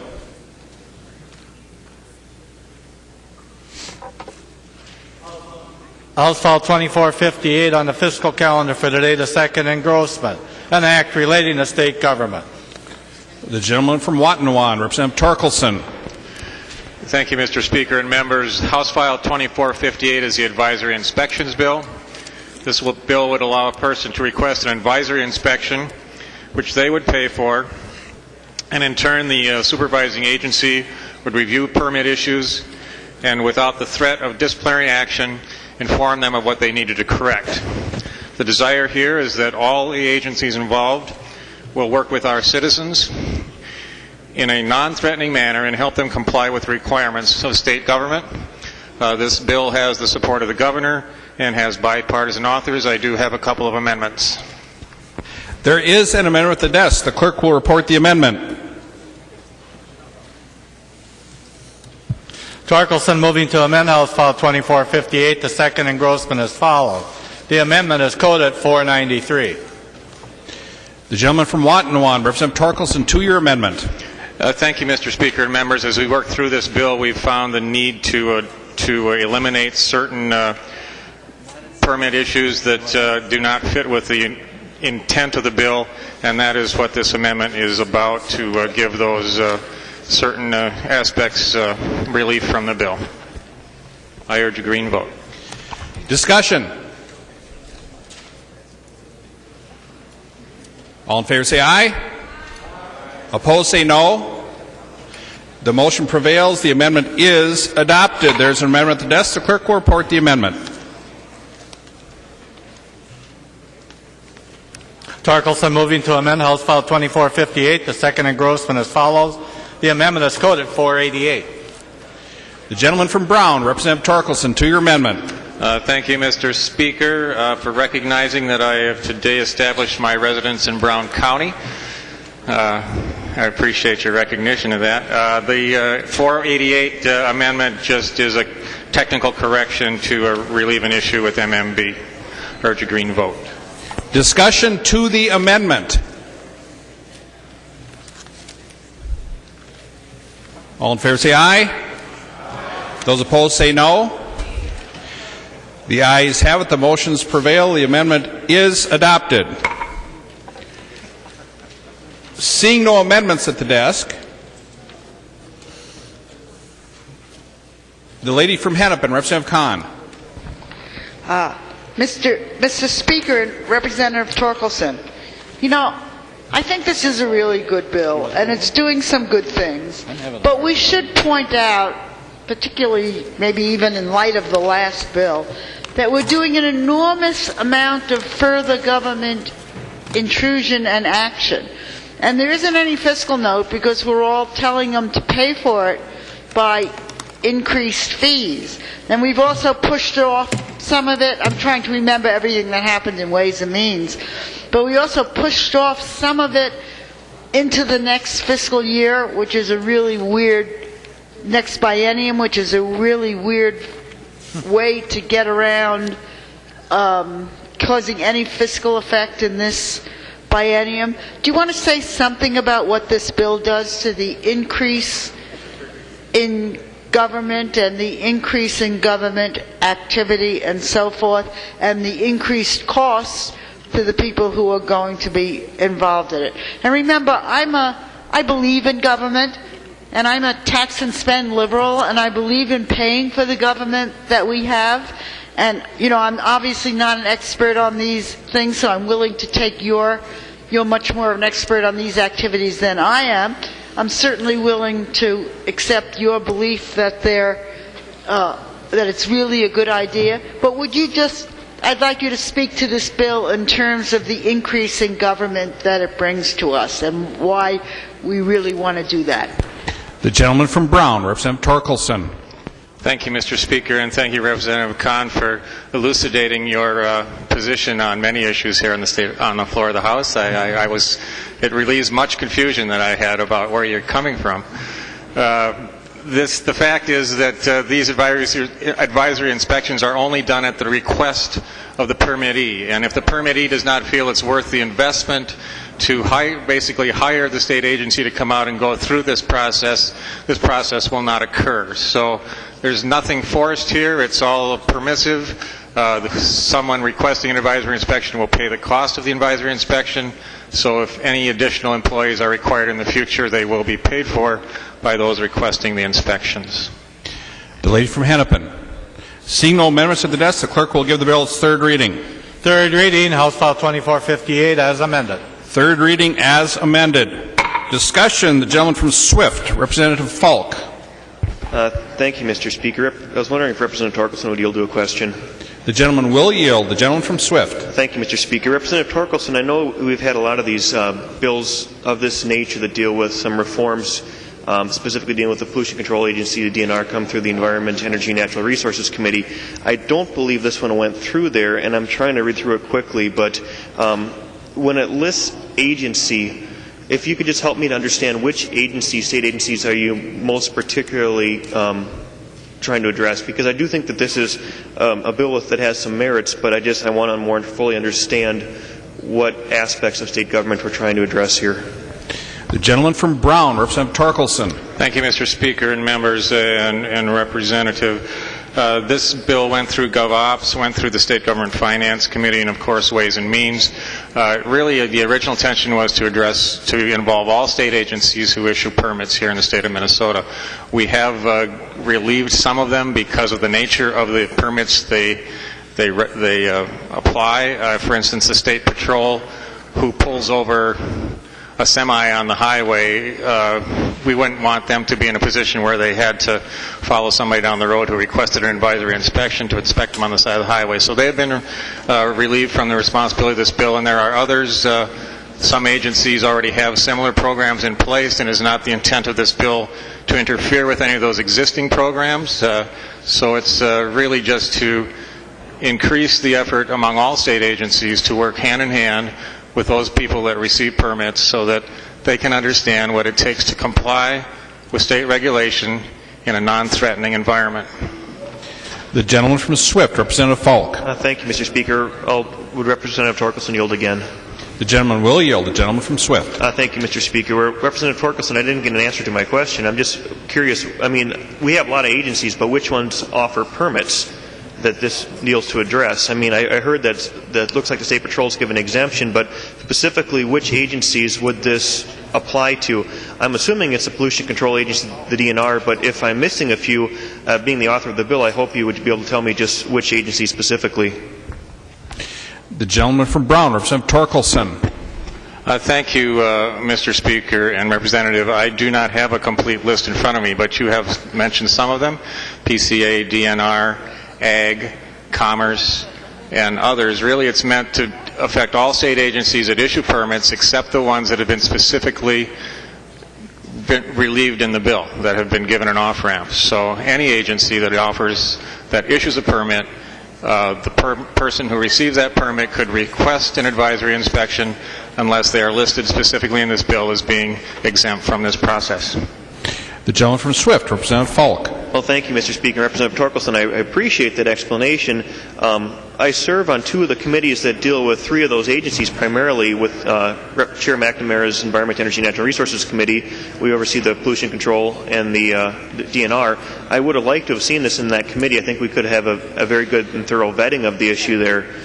In addition, I serve on Chair Hamilton's Agriculture Committee, and we could have, as do you, we could have talked about the ag implications in the ag committee. So I don't disagree with necessarily the merits of this. I just wish that we would have had a chance to go and vet some of these issues in committee versus the House floor.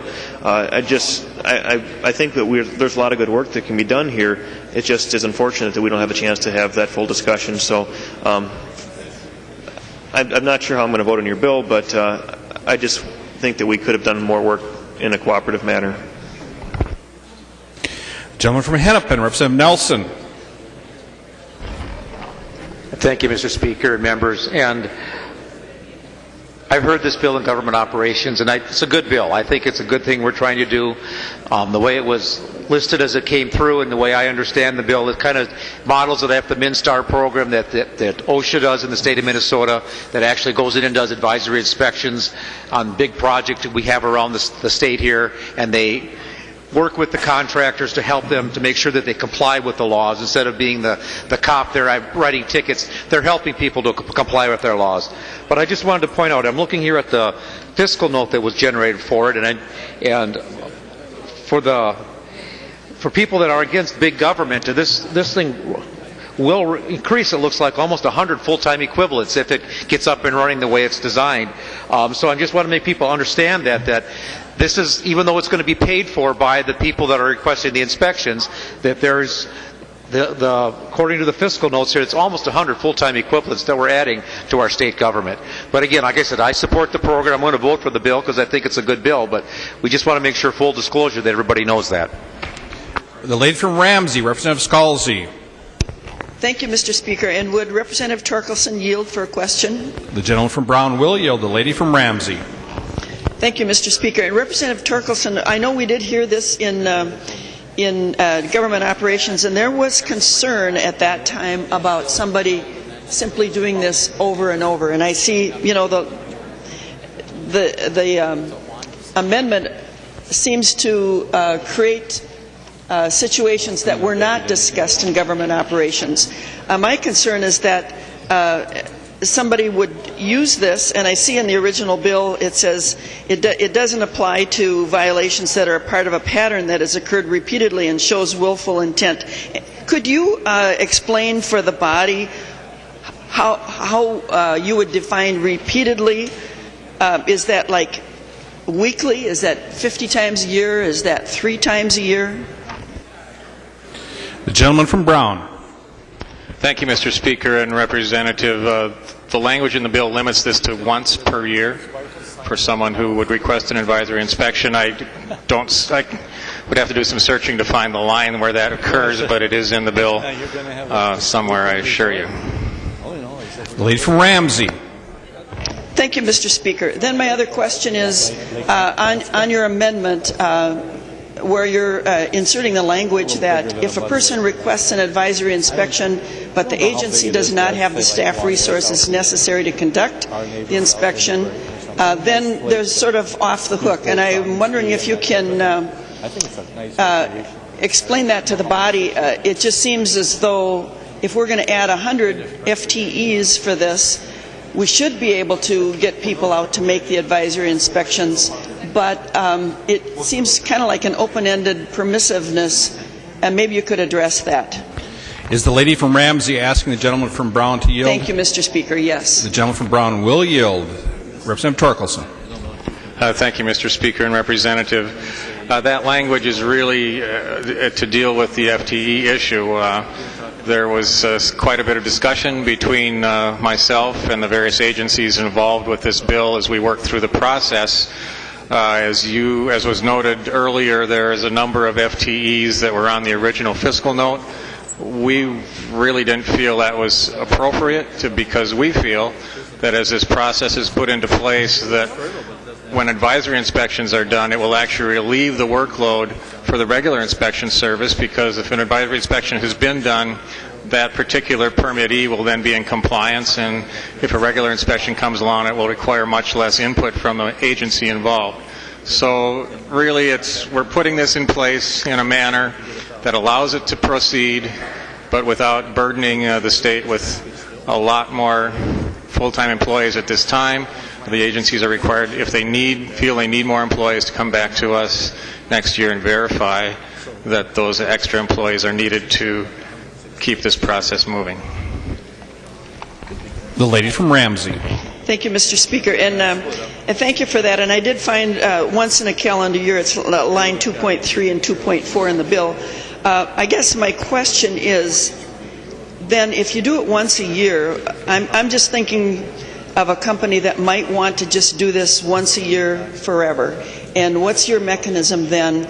Does that fall under repeatedly, or because it might be in their best interest to simply continually ask for an advisory inspection and then at one point then just say, well, we're working on it, but the next year rolls around and they're still working on it, and they're not going to ever be fined for doing something that's outside of the code, for which the rest of the people in that business are following the rules. I'm trying to find how are we going to take care of the outliers, because there's a lot of people in Minnesota who conduct their business in an appropriate fashion and follow all the rules. And I just hate to make life tougher for them than for the ones who are trying to avoid the rules. And maybe you could comment on that. I won't ask you to yield, but I would like to hear that comment before we vote.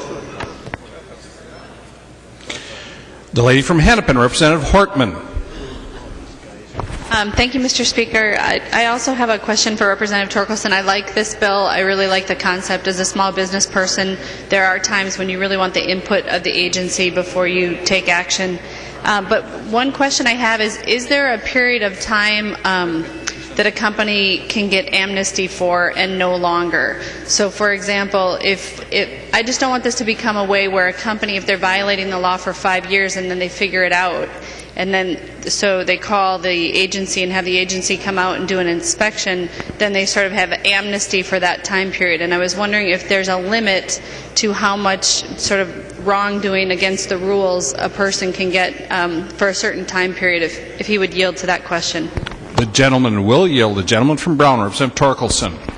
Thank you, Mr. Speaker and members. If you refer in the bill to the end of the bill on line 3.25, if there is a pattern of willful violations, then this advisory inspection is no longer available. So if the agency feels that a permittee is trying to utilize this process to avoid complying with state law, they can say, no, I'm sorry, this is a pattern of willful violation, and we will inspect you on as a regular inspection would proceed.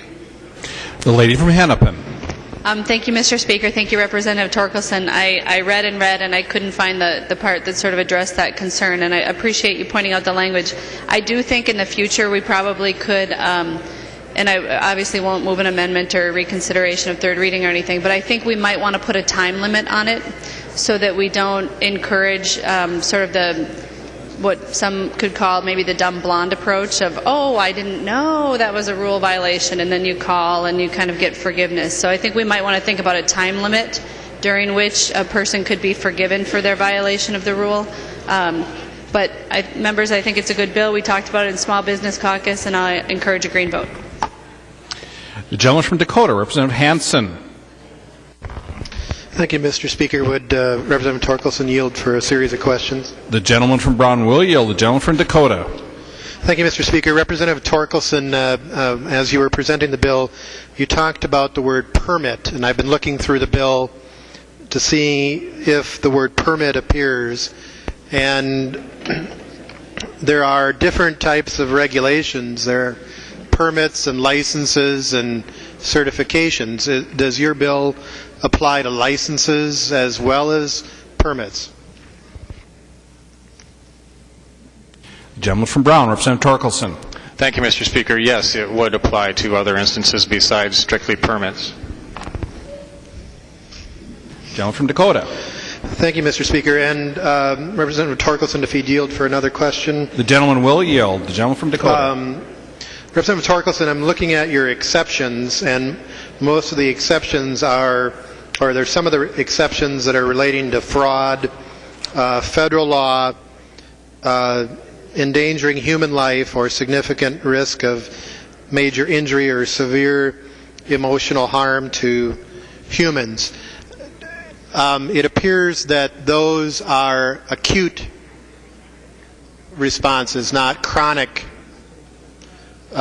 questions. If somebody had long-term exposure to a carcinogen perhaps, or they were exposed to something, is it your intent that specifically, I think on line 3.9 and 3.10, that those are acute type of safety concerns for humans?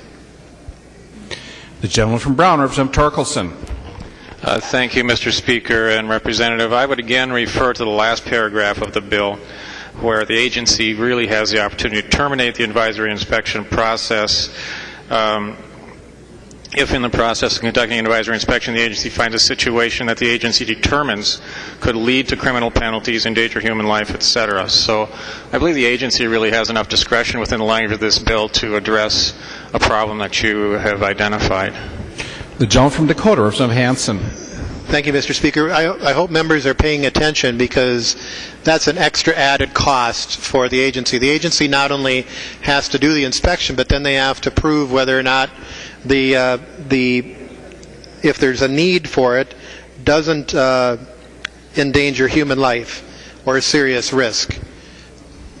Members, some of the consequences that we've learned over the years are not acute. That, for example, in pesticide law, the early reaction, the early regulation was for trying to protect the user of the pesticide for safety. So requirements for handling, requirements for protective clothing, OSHA requirements, labor requirements, those type of things. Then we moved into chronic exposure. What happens for chronic exposure? Trying to limit time periods. And then we moved into environmental protection, trying to protect the environment. And it looks here that all of the exceptions there's no exception for endangering the environment. There's no exception for water quality protection or air quality protection. We go to a standard of injury to humans that must be proved by the agency. Representative Falk asked about which agencies this applies to. Mr. Speaker, if Representative Torkelson would yield to another question. The gentleman will yield. The gentleman from Dakota. Thank you, Mr. Speaker. Representative Torkelson, does this apply to the Minnesota Department of Health? The gentleman from Brown. Thank you, Mr. Speaker. The Department of Health does have a number of exclusions. There are some added in the amendment, as a matter of fact. And in relation to your earlier remarks, if you refer to the last line of the amendment where we do specifically mention the environment, I believe we would cover. It's really not the intention of this bill to relieve anyone from any regulation. The intention is that government work with those that need government's permission to do something, to work hand in hand in a non-threatening environment where they can actually figure out some of these complicated rules that people have to try and live with in a way that where the agencies would come out and work with people instead of trying to play gotcha. Gentleman from Dakota, Representative Hansen. And thank you, Mr. Speaker, and thank you, Representative Torkelson, for that. But it's still on the issues relating to animals, food, feed, crops, commodities, or environment. It's a severe and imminent threat rather than a chronic, ongoing impact that we've learned so much can have an impact. Department of Health relates to the well code, water quality, drinking water protection. And again, I think we're opening up a very large can here where the agencies are going to have additional work to try to help. And the help tips the scales in the benefit of the potential violator. Mr. Speaker, I have one final question for Representative Torkelson. The gentleman from Brown will yield. The gentleman from Dakota, Representative Hansen. Mr. Speaker, Representative Torkelson, I'm looking at the paper today, and I see an ethanol plant pays Minnesota $800,000 for violations and lying. That's what the headline says. Pays Minnesota $800,000 for violations and lying. How would, if this bill was in place, how would the Pollution Control Agency work with that agency, or should they work with that agency if this bill was passed? The gentleman from Brown, Representative Torkelson. Thank you, Mr. Speaker and Representative. Well, if the fine has been issued, this bill has no effect whatsoever. This is before a fine or an inspection has occurred that they would request an advisory inspection. Now, if going forward in time, if this same permittee had requested an advisory inspection, and assuming I'm not familiar with the details of the case you're mentioning, but assuming that those violations within that permit were violations that are not excluded here, they would have had 60 days to correct those. If you refer to the bill on line 2.14, they have 60 days to change or correct the situation without fine or penalty. If those 60 days pass and they haven't corrected the situation, the agency can then step in and fine or penalize the permittee. Well, gentleman from Dakota, Representative Hansen. Thank you, Mr. Speaker. Representative Torkelson, how would they correct lying? If you've done the inspection and you find out the agency finds lying, how do you correct that with an inspection if your inspection finds lying? Is the gentleman from Dakota asking the gentleman from Brown to yield? Gentleman from Dakota, Representative Atkins. Thank you, Mr. Speaker. First, I'd rise under a point of order. Rule 2.31, offensive words. Subpart A, though, it's offensive odors. If you could chastise Representative Hosh, please, for what he opened up on the House floor. He had some kind of brown rice and garlic that he's been sharing with this entire section, and if you could notify him that further action like that will be dealt with very... The point of order is well taken. Thank you, Mr. Speaker. Representative Atkins. Thank you, and Representative Torkelson, this is what happens when you have a committee hearing on the floor. As you probably have started to figure out, there's a number of committees. I had a CPA bill, I think it was 2 years ago, maybe 4 years ago. Simple little thing. It made like 7 committee stops. It was the worst nightmare. that Gino Fragnito guy from the CPAs, every time I see him, I still remind him of how many committee stops he made me make. I'll raise one point, and I just ask that you keep it in mind as you move forward with this. I'm hoping that perhaps there's a conference committee, do you happen to know, and I won't ask you to yield, but do you happen to know what the impact is on bank exams? I suspect that you don't, but if we had been in the Commerce Committee and discussed this, you probably would. And I'm not trying to pin blame on you, it's just it should have made some more stops, so Representative Hansen's concerns and others. The issue with the Department of Commerce is that there's a joint agreement between the federal folks and the state folks about bank exams, and they alternate back and forth. If we move forward with the bill as drafted, it causes that arrangement to fall aside, which currently saves us a bunch of money and a bunch of effort, and we'd no longer be in compliance with that federal law. There's also impacts on insurance and other things. I share that with you more so just to have made a record now on the House floor. What I'd suggest that you do, visit with the Commerce folks a little bit about it. Hopefully you head off to a Commerce or a conference committee. Visit with Representative Davids when he's not in the Speaker's chair, and I suspect he would tell you the same sort of thing. But there's some little fixes that can be made. That's beside the point. The other point that I would make, though, is that if you're anti-fee, anti-tax, this is $8.4 million in new fees or taxes. It doesn't, to a guy like me, a little small business person in South St. Paul, I don't care whether you take it out of my left pocket or out of my right pocket, call it a fee, call it a tax. I don't really care. I assume you went to the tax committee and saw Chairman Davids. I didn't follow the course of the bill. But whether it's a fee or whether it's a tax, the fact is it's still coming out of somebody's pocket. And if it hasn't gone to the tax committee, I assume it probably will make a stop there, or somebody will make a motion to have it sent there. Thank you, Mr. Speaker, and thank you, Representative Torkelson. Discussion.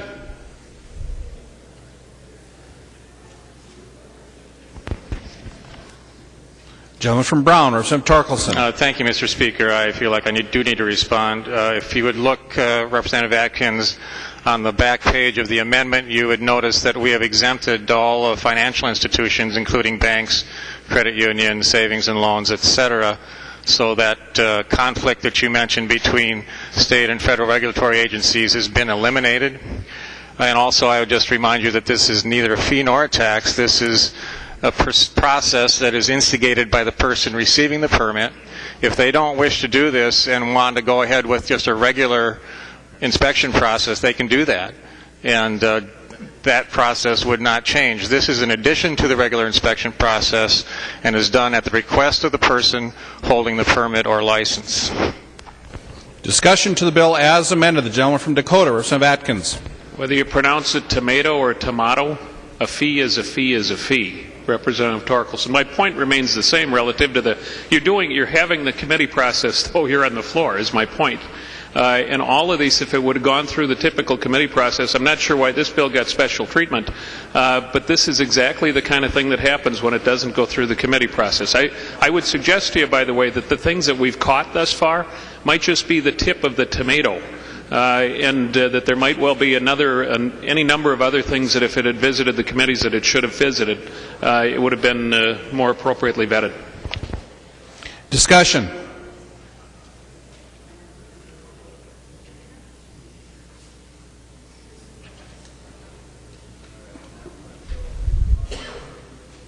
The gentleman from Anoka, Representative Sanders. Thank you, Mr. Speaker. Representative Torkelson, I want to thank you for bringing this bill forward. I think it's an important bill. I think that it does allow businesses that want to take the opportunity, and most of the businesses, I think we all agree in our state, want to be in compliance. They want to do things right. They want to be out ahead and make sure that they are in compliance. And this bill allows them to have a tool to be able to do that. I know that some of the businesses that I've had a chance to talk with this session in particular, who have dealt with the Department of Commerce, wish that they would have had this tool in their toolkit. I had the privilege of being able to chief author a bill that we passed off the floor that cleared up language that really kind of created a bright line for businesses and the Department of Commerce, but the businesses didn't have the ability, didn't have that tool in the toolkit to get an advisory opinion or an advisory inspection from an agency, and they wanted to do things the right way. So thank you for bringing this bill forward. It does allow businesses, if they so choose, if they have questions, if they want to seek clarifications from state agencies, to be able to do that. This is one of the things that allows our state to, again, have a better, more attractive business climate, to businesses to know that we want government and business to be able to work hand in hand in some of these instances. So thank you for bringing this bill forward. Discussion to the bill is amended. The gentleman from Brown, Representative Torkelson. Thank you, Mr. Speaker, and thank you, Representative, for those supporting remarks. I would just add that this is a process that is already in place in some instances. OSHA has a process like this. PCA has their Green Star program that is similar to this. The Department of Agriculture works with some of their permittees in a similar process. We're just trying to bring this to the rest of state government. We want government to be responsive and cooperative with folks. We're not trying to relieve anyone from regulations that are in place. We're just trying to increase the understanding between those that need permits and licenses so that they understand the details of those licenses and get that information directly from the agency that issues those permits, and it's at their request and at their expense if they require this or feel a need for this. If they don't, they can continue with the normal inspection and licensing process. I urge a green vote. Thank you. Discussion to the bill as amended. The clerk will take the roll on the bill as amended.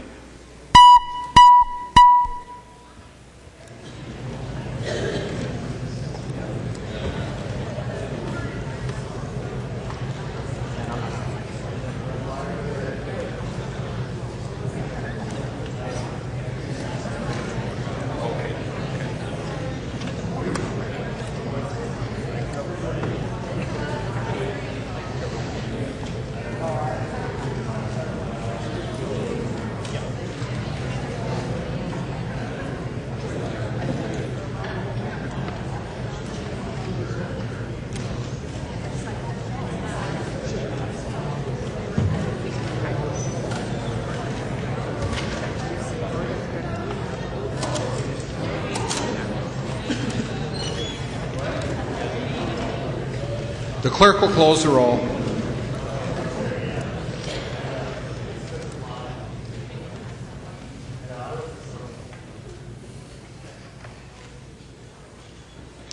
There being 99 ayes and 28 nays, House File Number 2458 as amended is passed and its title agreed to. Pursuant to Rule 1.22, Holberg for the Committee on Ways and Means calls up for immediate consideration House File 2136. The clerk will report the bill. House File 2136 on the fiscal calendar for today, the third engrossment, an act relating to motor vehicles. The gentleman from Anoka, Representative Sanders. Thank you, Mr. Speaker and members. House File 2136 deals with clarification regarding salvage titles. This is a collaborative work from the Alliance of Automotive Service Providers, the Insurance Federation, and the Minnesota Automobile Dealers Association, as well as the Department of Public Safety. These are the groups or the coalitions that work most closely on the salvage title issue. We've made several changes to the statute to provide greater clarity in the administrating of salvage titles. One of the things in addition to that is we amended along the process now that insurance policy information permissively is allowed to be accessed electronically and can also be used if so chosen, if you so choose, to be able to even show police or law enforcement your insurance information electronically on a smartphone or tablet or something along those lines. But we changed some additional things, again, relating to the salvage title statute. We provide clarity to the date of the car from the model year to the calendar year of the car. We also changed the threshold for requiring a salvage title. In the past, it had been if a payout had been 70% of the vehicle's value, then that excluded the airbag system. We have bumped that up to 80% and are now including the airbag system. The effect in that marketplace will essentially be the same, but it's more straightforward and more clear for everyone that's involved. This has had a committee process that moved through Transportation, Commerce, Ways and Means, and there hasn't been any objections to this point, so members, I ask for your support. Seeing no amendments at the desk, the clerk will give the bill its third reading. Third reading, House File 2136. Third reading. Discussion to the bill. The lady from Hennepin, Representative Hortman. Thank you, Mr. Speaker. Thank you, Representative Sanders. I understand that there are no groups that are opposed to this bill, and I plan to support it. Discussion.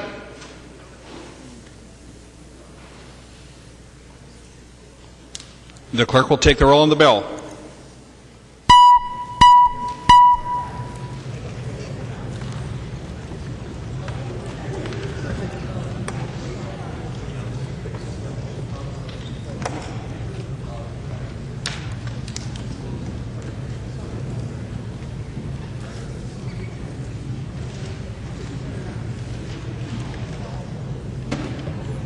The clerk will close the roll.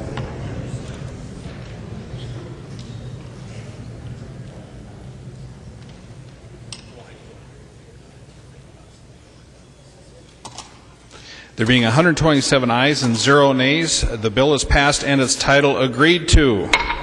Pursuant to Rule 1.22, Holberg for the Committee on Ways and Means calls up for immediate consideration House File 2269. The clerk will report the bill. House File 2269 on the fiscal calendar for today, the second engrossment and act relating to elections. The gentleman from Clay, Chairman Lanning.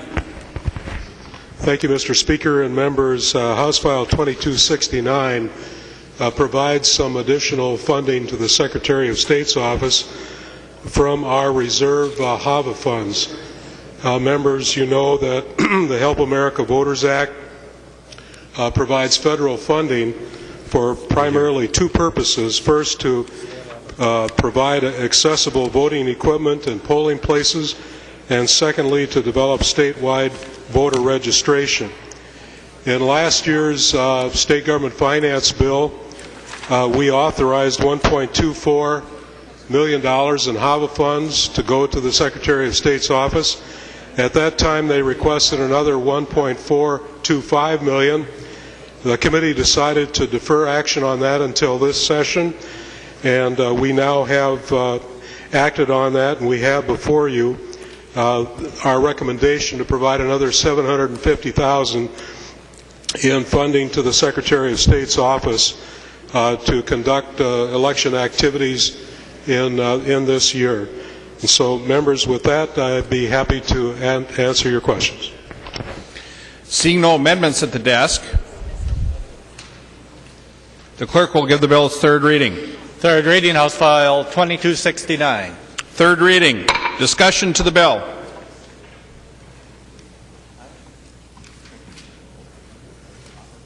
The gentleman from Clay, Representative Lanning.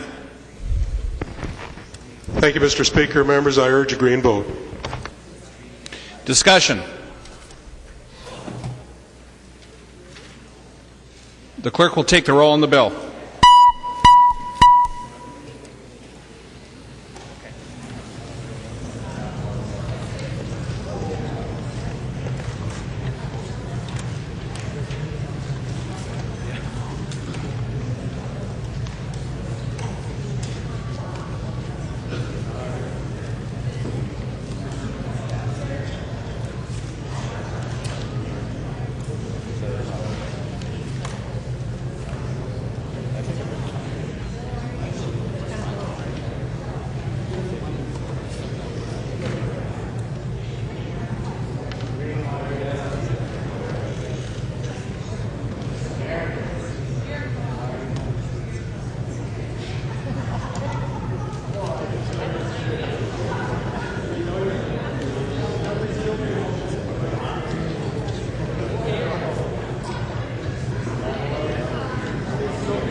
The clerk will close the roll.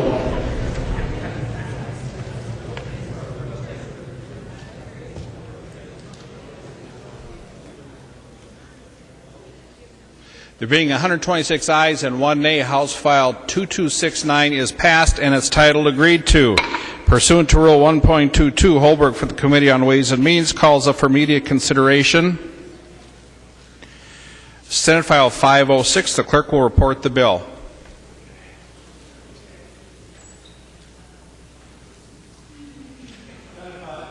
Senate File 506 on the fiscal calendar for today, unofficially engrossed and reprinted for the House to include committee amendments, an act relating to courts. Representative Shimanski. Thank you, Mr. Speaker. Senate File 506 is the Conciliation Court's bill that we've been working on. We'd passed this previously in one of the other tort reform bills, only to have it vetoed by the governor. So we've reworked the bill. Mr. Speaker, there is an amendment, a delete all amendment to be distributed. And if I may continue to discuss the bill prior to the amendment being handed out. But the Conciliation Court limits had not been increased since 1994. And this legislation was proposed by several groups in the business community. And we've made some changes. I'll wait till the delete all amendment is delivered to our desks to discuss it further. But we've met most of the objections that the governor had in his veto message. We've tried to conform the delete all amendment to the determinations made by the Supreme Court Task Force on Civil Law, and yet we've also complied with most of the wishes of the business community. So, Mr. Speaker, I will stand for questions upon distribution of the delete all amendment. There is an amendment at the desk. The clerk will report the amendment. Shimanski moving to amend Senate File 506, the first unofficial engrossment as follows. The amendment is coded 485. The gentleman from McLeod, a 2-year amendment. Representative Shimanski. Thank you, Mr. Speaker. And with the able help of our research staff here in the House, we put together a bill that, first of all, incorporates the statute on line 1.41.5. We're in compliance with Section 491A.01 laws of 2012, Chapter 128, Section 15. This was a Cornish bill passed earlier this session regarding the forfeitures. And we did this to kind of coordinate the bill in text with the forfeiture provisions already enacted. But the essence of the delete all amendment is raising the conciliation court limit from $7,500 to $10,000 and retaining the $4,000 for the consumer credit transactions. In the Supreme Court Task Force, they had recommended a $15,000 conciliation court limit. So if you turn to page 2 of the amendment, you'll see that subdivision 3 has an expiry date of August 1st, 2014, and then subdivision 3A takes effect, raising the conciliation court limit to $15,000 and yet retaining the $4,000 consumer credit transaction cap. The rest of the text there is new language simply because it is replacing the existing language from subdivision 3 on page 1. It's in essence being repeated there, and also coordinating that with the forfeiture statutes already in place. In essence, Mr. Speaker and members, that's the description of the conciliation court modification. Discussion to the 485 amendment. The gentleman from Hennepin, Representative Mullery. Thank you, Mr. Speaker and members.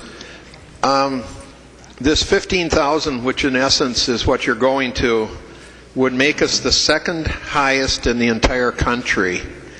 And we're subjecting regular, not just low income, but regular middle income people to that. And another big problem is that consumer credit transaction has a very narrow meaning, and a lot of things that regular people, low income people included, are subjected to fall outside of the technical consumer credit transaction. So they're now being bumped up to being sued for up to $15,000. And Representative Shimanski, as you know, one of the big things on the East Coast, which is moving west, is the horrible things going on debt buyers and the really bad things that they're doing to people. And the federal government has even had task forces that have found outrageous things being done by debt buyers. And I just actually got a call this morning from a person that I worked on debt buyers legislation with and found out that I think almost everyone here has one of these bank cards probably. Mine's from U.S. Bank Visa.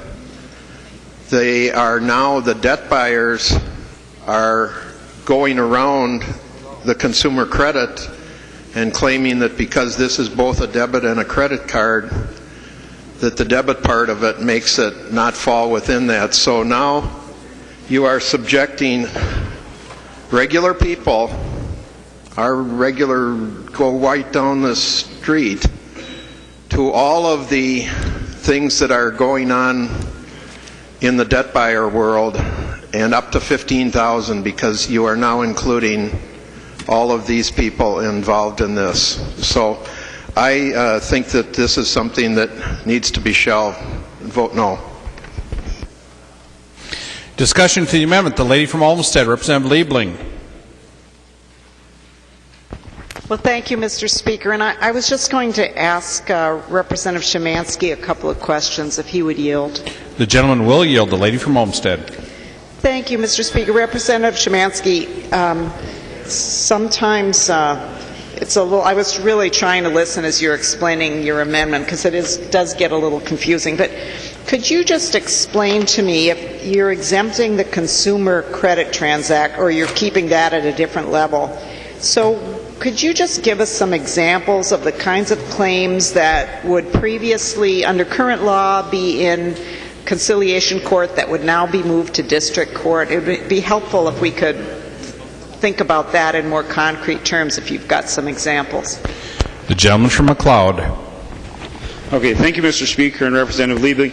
The intent here is to remove some of the district court burden from claims larger than $7,500. We would now move some of those previously district court claims back into the conciliation court, where it would not tie up as much court time and it would entail lower court fees to the litigants in the process. The intent here is, and what we've found in researching this, is that many times if there was a claim, a small claim, if you will, of greater than $7,500, but not substantial enough to warrant a district court proceedings, the claimant would discount the claim, drop it down to the $7,500 limit, and then take it to the conciliation court rather than process it through the district court process. And so from the business sector, they've been discounting a lot of these small claims rather than push them at the appropriate level in the district court system. The lady from Olmsted, Representative Liebling. Thank you, Mr. Speaker. And Representative Shimanski, thank you for that. But I don't think you quite answered my question, though. And, I do appreciate that what you explained about sometimes the claimant chooses the forum because they don't want to spend the money in the more expensive forum. And, I think that, good, they've got that choice in that case. The respondent is the one that I more worry about, I guess. But what my question really was to asking you if you could give some examples of the kinds of cases, civil cases. We're separating out here consumer credit transaction and other kinds of claims that tend to end up in conciliation court, and now under your bill would be going into district court instead. I just wondered if you could give us a little more concrete example of what kinds of cases those would be. The gentleman from McLeod, Representative Shimanski. Thank you, Mr. Speaker. I'll do my best. I don't have a depth of knowledge in these court cases. I've never been involved in one. But just coming to mind from the agricultural sector would be a feed supplier delivering feed to a farm where the farmer is delinquent on paying his feed bill. And if he at the price of grain nowadays, a delivery of grain feed for livestock could exceed the $7,500 limit. For feed supplier to take the issue to court. He would much rather do it in the conciliation court rather than carrying the case through district court. The lady from Olmsted, Representative Liebling. Well, thank you, Mr. Speaker, and thank you, Representative Shimanski. And I appreciate that, you're not an expert in this, and neither am I. But the one thing I do know about this is that I have a friend who's a judge in Olmsted County, and she frequently contacts me about her concerns about conciliation court, because she acts as a conciliation court judge quite a bit, and she does not want the limits to be raised. She's very, very concerned about this because she feels that this really brings cases into conciliation court that don't belong there when we raise these limits. And so I'm gonna, even though I really appreciate that you've made a real effort here to try to find the sweet spot, I'm not convinced that we've found it. And I'm sure we'll continue to work on these issues. Obviously things change and these limits have to change too at times, but I am still concerned, and so I guess we're still on your amendment. I don't know if that'll probably go on, but I probably won't support your bill for that reason. The gentleman from Hennepin, Representative Mullery. Thank you, Mr. Speaker. Members, the more that Representative Shimanski talked about this, the more he explained that this is not good for your regular people. It's only good for a few people. And so if you're going to represent the most of your constituents, you'll vote against this. Another explanation, which I didn't explain before, is the fact that the debt buyer fraud largely occurs in types of courts like conciliation court, where they don't have the proof requirements that is required in regular court. And for instance, Hennepin, I've worked with their courts to set up more requirements, stringent requirements of proof on these types of cases in their regular, when a judge hears them, but in the conciliation court, that's not happening. So the people that want to get away with something, the more the fraud and everything else, they like conciliation court. Gentleman from Ramsey, Representative Johnson. Thank you, Mr. Speaker. And if Representative Shimanski would yield for a question. The gentleman will yield. The gentleman from Ramsey. Thank you, Mr. Speaker. Representative Shimanski, have the courts been asked for their opinion on this kind of change? I assume that would result in more of a caseload in the conciliation court, more staffs and the like. What is their perspective on this kind of change? The gentleman from McLeod, Representative Shimanski. Thank you, Mr. Speaker, and Representative Johnson. I took most of the basis for this amendment from the recommendations of the Minnesota Supreme Court Civil Justice Reform Task Force, the report dated December 23, 2011. And that is where I can show you the report. I didn't reproduce copies of it for the chamber, but I have it here on my desk. Discussion to the 485 amendment.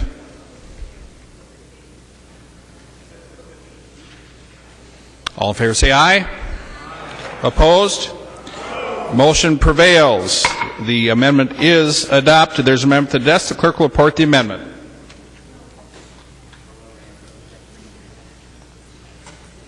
Mazaral and others moving to amend Senate File 506, the first engrossment as amended as follows. The amendment is coded 945. The gentleman from Hennepin, Representative Mazaral. Thank you, Mr. Speaker. Members, Amendment 945 is something we've addressed here before. This is amendment to Senate File 506. Is intended to amend Minnesota Statute Section 549.09 relating to prejudgment interest on judgments and awards.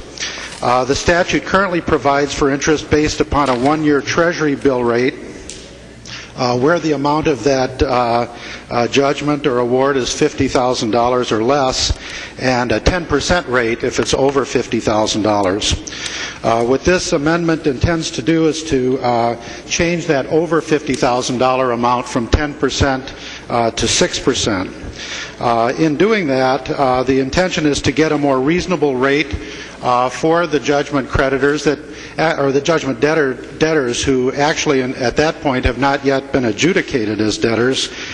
Secondly, the 6% being over the market provides some disincentive to encourage appeal, which could extend payment.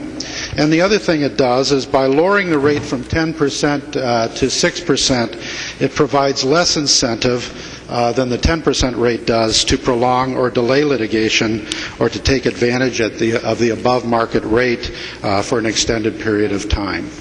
Thank you, Mr. Speaker. Discussion.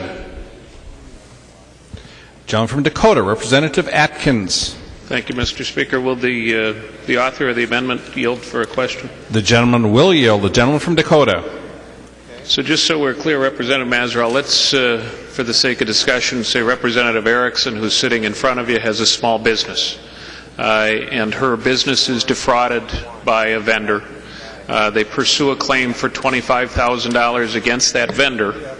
And they then, and Representative Erickson, in the meantime, it's a lot of money to work without, $25,000. She goes, she puts it on a credit card. Representative Erickson, I assume, has really good interest or really good credit rating, so her interest rate is probably, let's say it's 18%, rather than some of us might have a 25 or a 28% interest rate. Let's assume, for the sake of discussion, that Representative Erickson puts it on a credit card at an 18% interest rate. So she's borrowed that $25,000. She goes through 12 or 14 months worth of litigation, and she wins. The court finds absolutely Representative Erickson prevails. Under your provision here, what interest would she be able to get on that $25,000? The gentleman from Hennepin, Representative Mazerall. Thank you, Mr. Speaker, and Representative Atkins.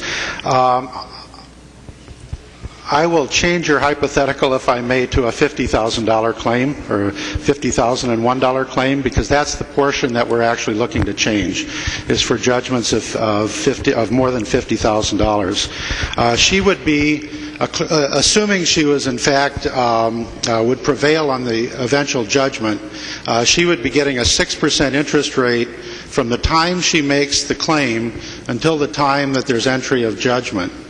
After there's entry of judgment at that $50,000 plus amount, then until the defendant, who's now a judgment debtor, until that defendant actually pays the claim, there would be a 10% rate from the time of entry until payment. The gentleman from Dakota, Representative Atkins. Thank you, Mr. Speaker, and thank you, Representative Mazerall. So for the sake of simple numbers, then, let's assume that the fraud is even larger so that it falls into the category that you're describing. Representative Erickson has been defrauded of $100,000. That's a pretty huge blow to a small business person. I think I don't even have to ask you that question, Representative Mazerall. I think we'd all agree on it. Representative Erickson goes out, puts $100,000 on her credit card at 18%. A year later, she prevails. So she has now incurred, right, $18,000 worth of interest. And under your provision, you'd give her 6%.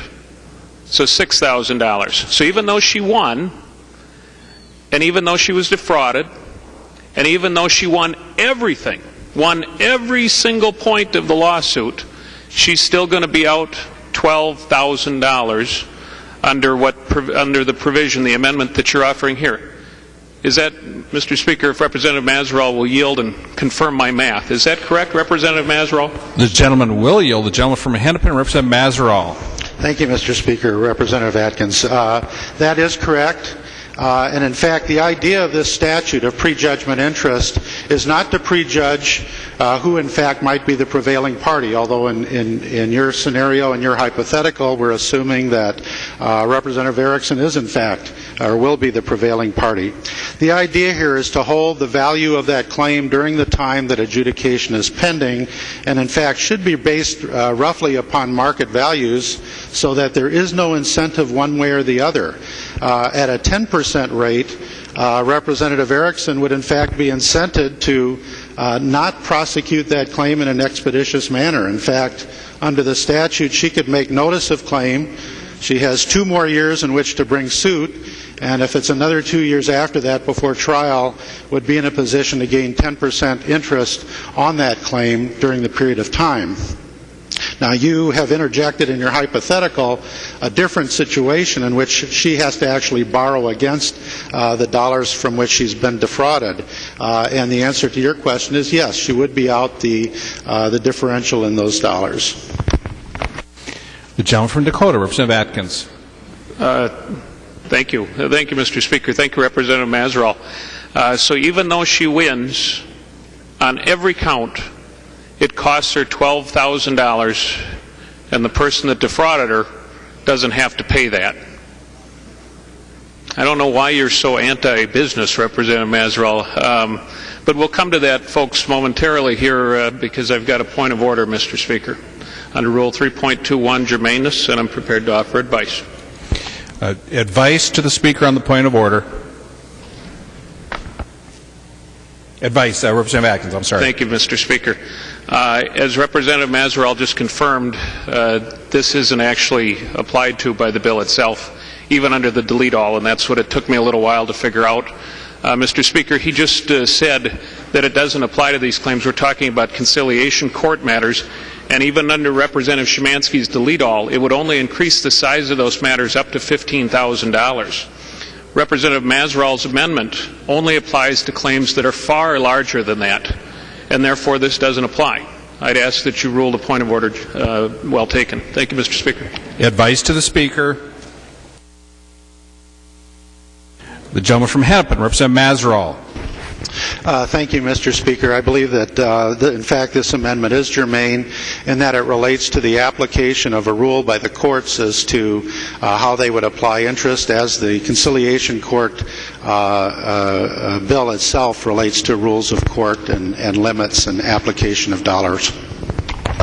Advice, the gentleman from Hennepin, Representative Mullery. Well, Mr. Speaker, I kind of was shocked at what Representative Mazeroll is inferring, that anything related to the courts or rules thereof is suddenly germane to anything else. If the ruling of the Speaker is that, you are really going to see some wildly disparate amendments all over the place here from now on.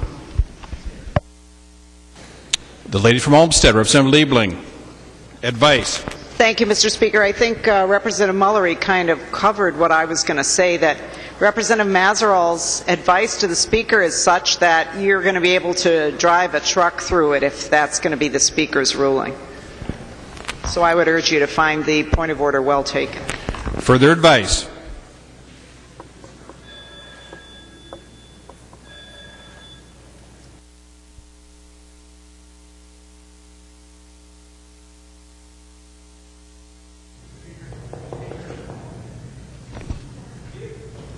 For what purpose does the gentleman rise? Advice. Advice to the Speaker. Mr. Speaker, my advice would be that I think this amendment is germane. It's narrowly focused on the court rule dealing with prejudgment interest. The bill under consideration is dealing with court rules, as Representative Mazeroll expressed, and I think the two both are well in line with the rules that the courts put in place that deal with lawsuits that come before them, and how we allow people to bring those suits and what kind of remedies, what they're allowed to receive based on the court rules. Advice, the gentleman from Hennepin, Representative Mullery. Mr. Speaker, if we listen to Representative Westrom and Mazeroll, then some of my consumer fraud legislation, which deals with court rules on that, they're all germane to everything that has anything to do with the court. Are we ready to? That's just one that comes to mind absolutely off the top of my head. This is going to really be extremely, extremely broad on what we can bring in if we are dealing with anything the court rules on. Advice.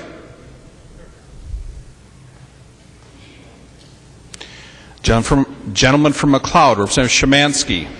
Thank you, Mr. Speaker. And again, I hate to wade into legal territory, not being a legal professional, but advice, Mr. Speaker? State your advice. The issue here is a civil law matter, and we're talking in this amendment as interest on a debt, and I believe that would be a germane issue to this bill. Advice?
After listening to advice from Representative Westrom, Shimanski, Liebling, Mullery, and others, Representative Atkins, the Speaker finds that the point of order is well taken.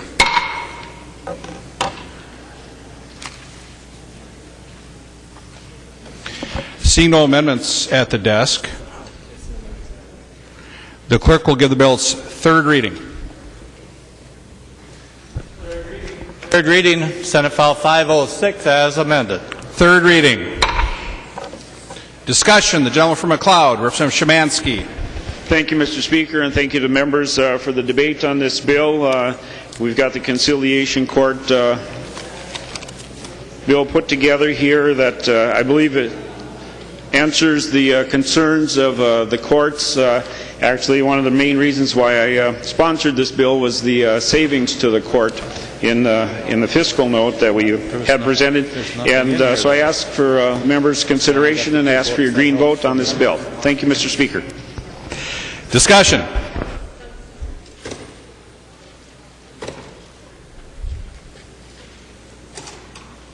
The clerk will take the roll on the bill.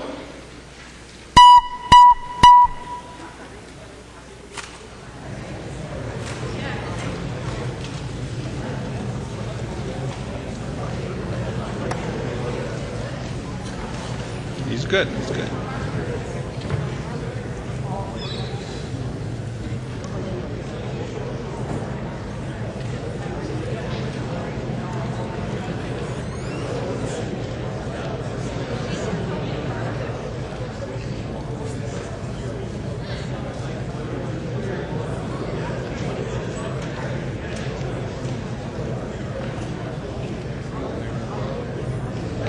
Members, please vote.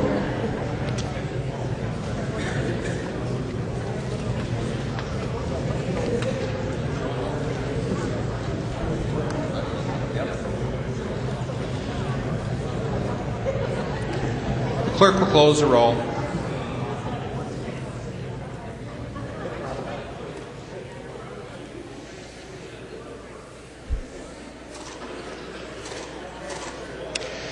There being 77 ayes and 49 nays, Senate File Number 506 as amended is passed and its title agreed to pursuant to Rule 1.22. Holberg for the Committee on Ways and Means calls up for immediate consideration House File 2555. The clerk will report the bill. House File 2555 on the fiscal calendar for today, the sixth engrossment, an act relating to state government. The lady from Sherburne, Representative Kiffmeyer. Thank you, Mr. Speaker and members. House File 2555 is the bill that results from the recommendations of the Sunset Advisory Commission. This is a commission that was newly created last year, has been active now for about 6 months. And the commission was created, as we know, in 2011, consists of 4 senators, 4 members of the House of Representatives, and 4 members appointed by the governor. The commission reviews state agencies under a schedule specified in law, and this bill reflects the recommendations of the first round of reviews. To summarize our bill today, the Labor Interpretive Center is sunset and statute repealed. The Combative Sports Commission is sunset and its duties transferred to the Department of Labor and Industry. And there are a number of other areas as well where we have some significant reforms included in regards to this. And so, Mr. Speaker and members, because of the reviewing of a number of these boards and commissions, I do want to mention that this particular Sunset Commission is not only regards to having a particular commission or whatever entity it is reviewing to be sunset. The actual enabling language for the Sunset Advisory Commission is much broader. It does include a variety of things that we are able to take a look at, not just to make sure that we are going to continue or have not. And I'd just like to read a few of those things that they cover here in the Sunset statute. Make recommendations on the abolition, continuation, or reorganization of each affected state agency and its advisory committees, and the need for the performance of the functions and its advisory committees. Make recommendations on the consolidation, transfer, or reorganization of programs.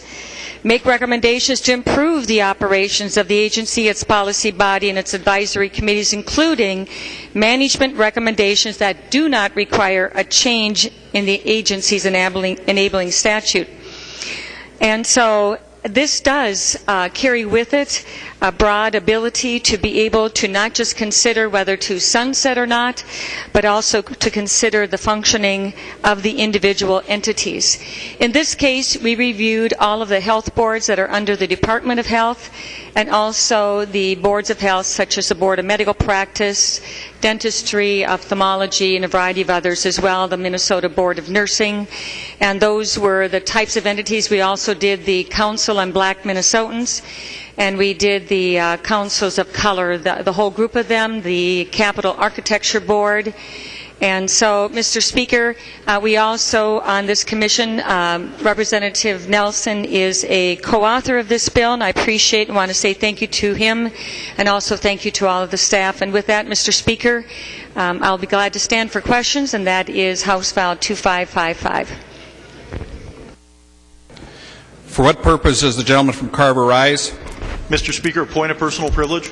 Please state your point of personal privilege. Thank you. Mr. Speaker and members, it's my sad duty to stand up and talk about the passing of Don McMillan. Dr. McMillan was the president of MOHA, the Minnesota Outdoor Heritage Alliance.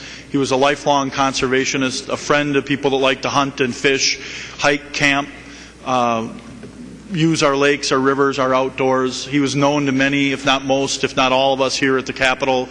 He lobbied here on a pro bono basis on behalf of the outdoors, the ducks and the deer and the pheasants and the people that like to pursue those things in the outdoors and just be outside. He was known also as a conservationist leader and somebody that worked in Washington with our delegation there. I think we all, the state of Minnesota, I think, lost a conservation hero last night. Could you please join me in a moment of silence for Dr. Don McMillan? Thank you. Members, please rise for a moment of silence.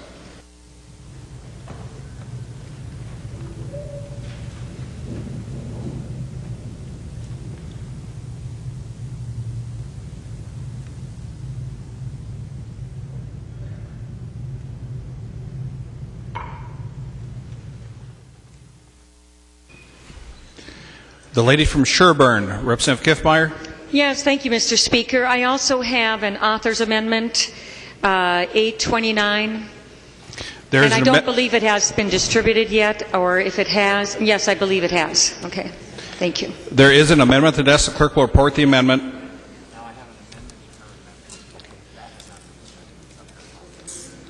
Kiffmeyer moving to amend House File 2555, the sixth engrossment as follows. The amendment is coded 829. The lady from Sherburne, Representative Kiffmeyer. Thank you, Mr. Speaker. Well, I appreciate Representative Kahn's comments in previous committees, and as we told her, we gave her comments serious consideration. And so while we disagreed with the approach that she took, we did agree with the concept that the Sunset Commission itself should also come under review, similar to anything else. And so this particular amendment just requests, and I have discussed this with the legislative auditor, and he has agreed to include this in a part of his work process, that the Office of the Legislative Auditor will conduct a review of the sunset process in Chapter 3D, which is the authorizing statute. And so, Mr. Speaker, that is my amendment, and I ask for your green vote. There is an amendment to the amendment at the desk. I do not believe it has been passed out. We will go to the author of the amendment to the amendment, but we will have the amendment to the amendment at member's desk before we vote. The clerk will report the amendment to the amendment.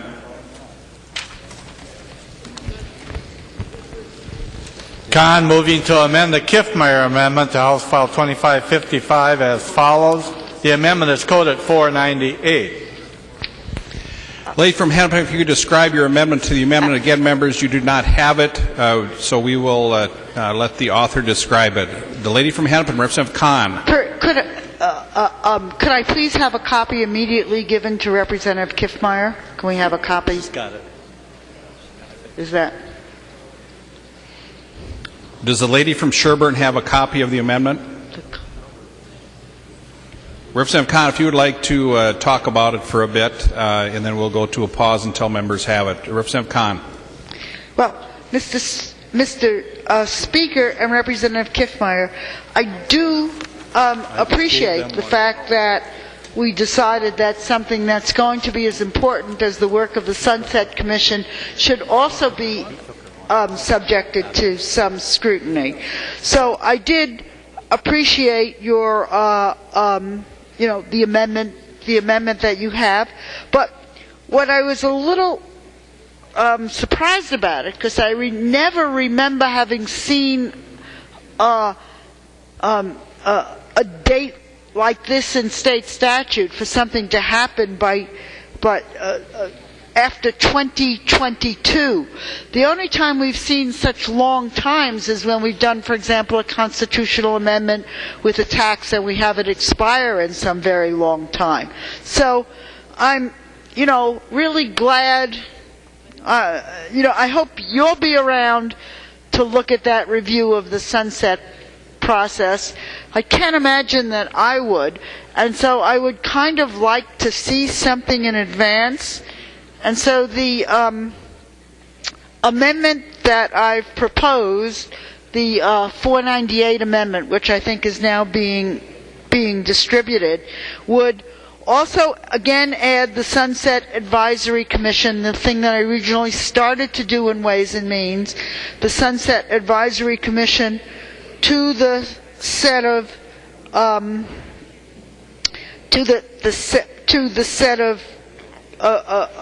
ones that are sunset in 2014, because I think 2 years ought to be able to do it, and then incorporating your idea of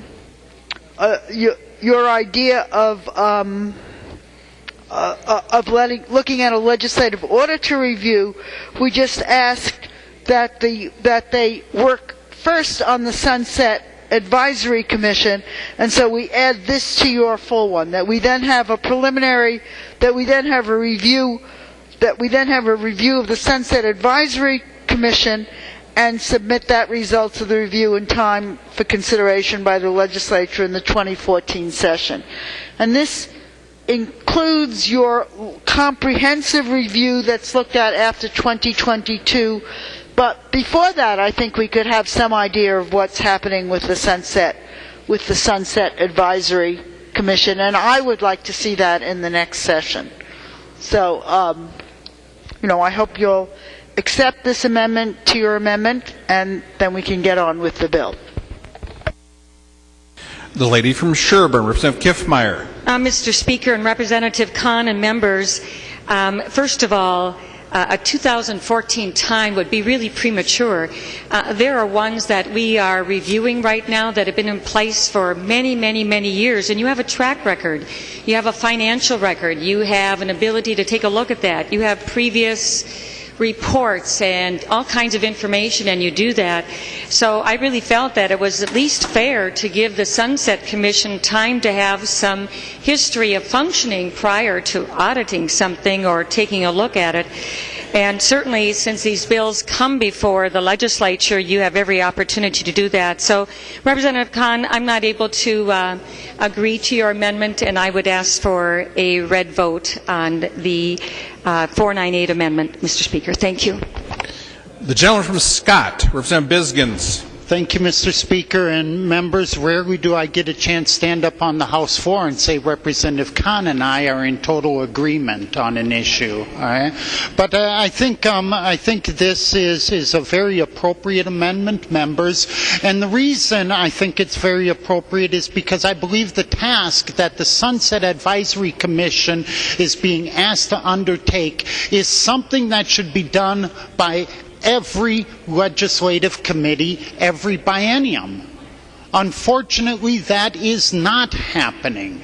So I think it's appropriate to have the Sunset Advisory Commission get the big kabang out of the way the first time, and from then on set the tone that this is the jobs of the committees in the legislature. Far too often what our committees do time after time after time is look at new things we can impose upon people. When I personally believe that we have 15-inch-and-a-half to 2-inch books of rules and regulations that we are placing on the individuals and families, that at least 50% of every committee meeting should be spent looking at what's currently there and how can we unburden the people, the businesses, the families of the state of Minnesota. This is something that should be done, hasn't been done for a long, long time, so I applaud the work of the commission that up to this point, but let the commission do the big kabang the first time, and then the committees should follow up from here on out, and then there'd be no need for the commission. So I do support the Kahn amendment. The lady from Hennepin, Representative Pepin, on the amendment to the amendment. Thank you, Mr. Speaker and members. I would ask you to vote against the Khan amendment simply because I don't believe that's enough time to get the Commission off and running.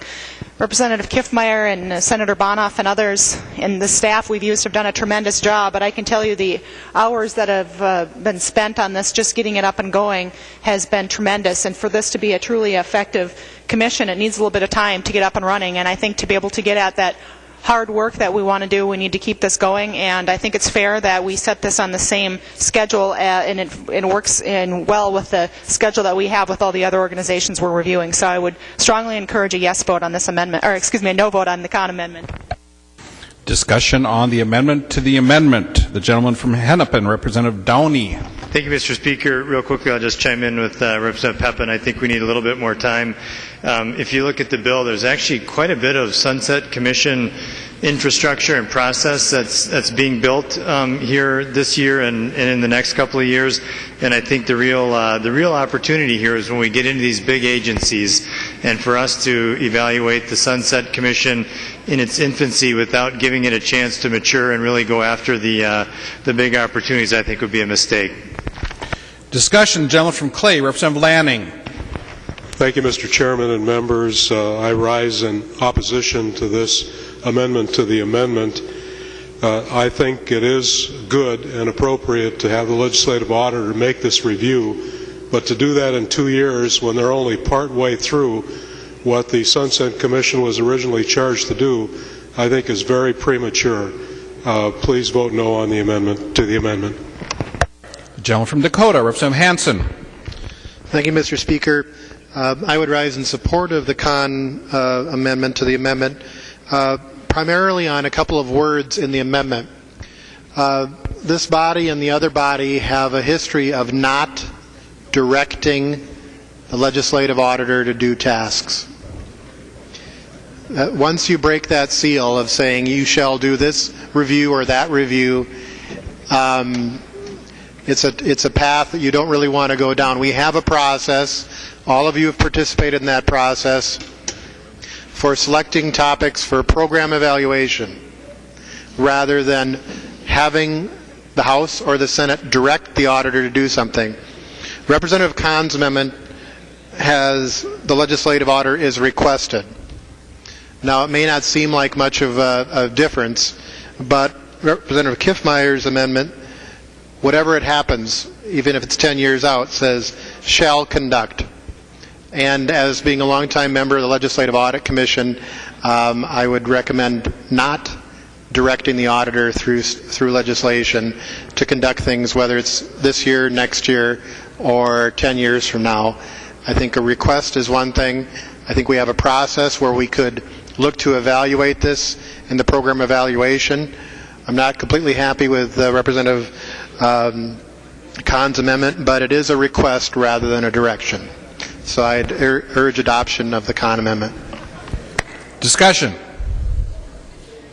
The lady from Hennepin, Representative Khan. First of all, I'd like to request a roll call vote. Roll call having been requested. Are there 15 hands? Seeing 15 hands, there will be a roll call. The lady from Hennepin, Representative Khan. Yes.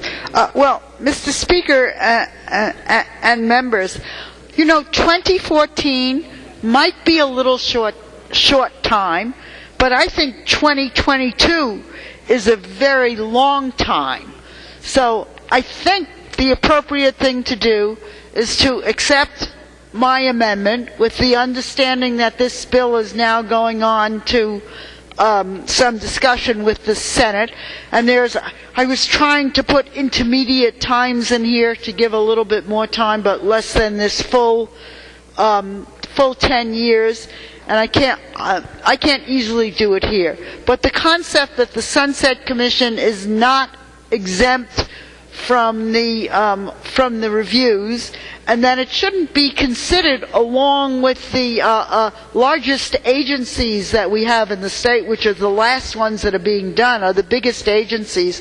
I don't think it's quite as important as the biggest agencies we have in the state, so that we have to wait that great length of time.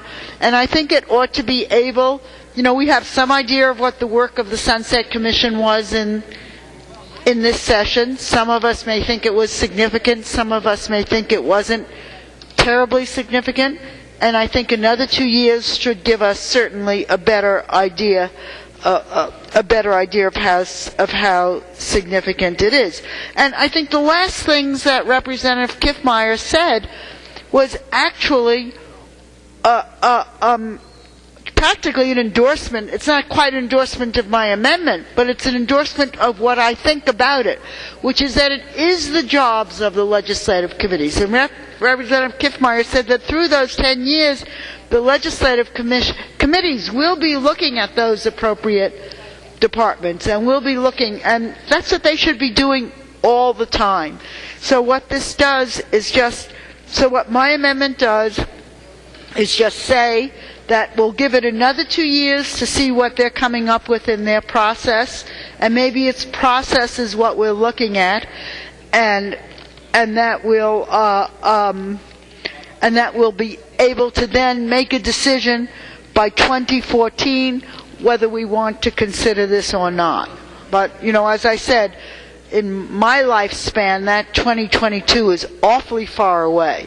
And if there had been some more reasonable number suggested, I might have agreed to it. But there's also again, in the Kiffmeyer amendment, we're just looking at a review of it.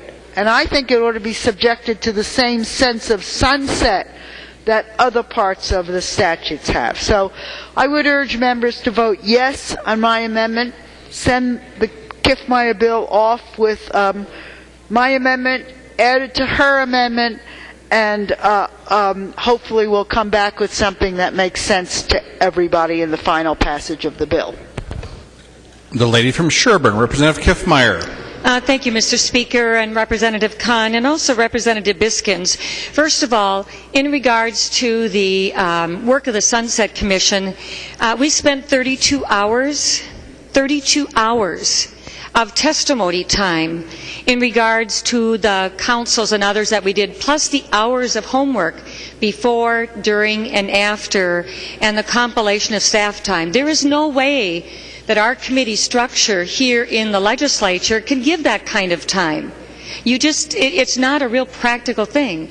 So I think the Sunset Commission is a great adjunct to the legislature in serving, and again, those are recommendations to the legislature. Anything that the Sunset Commission is something that has to be brought to the legislature, and I think that's an important thing to remember.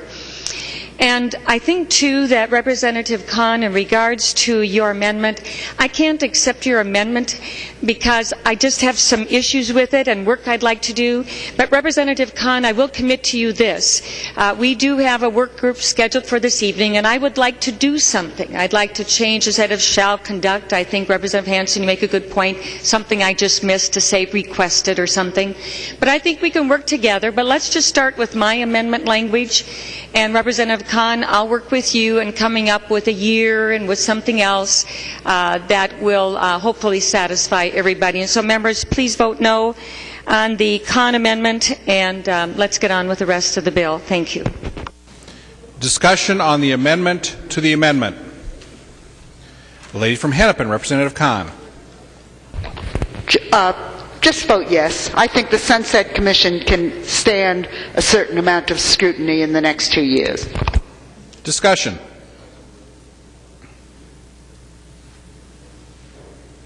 The clerk will take the roll on the amendment to the amendment.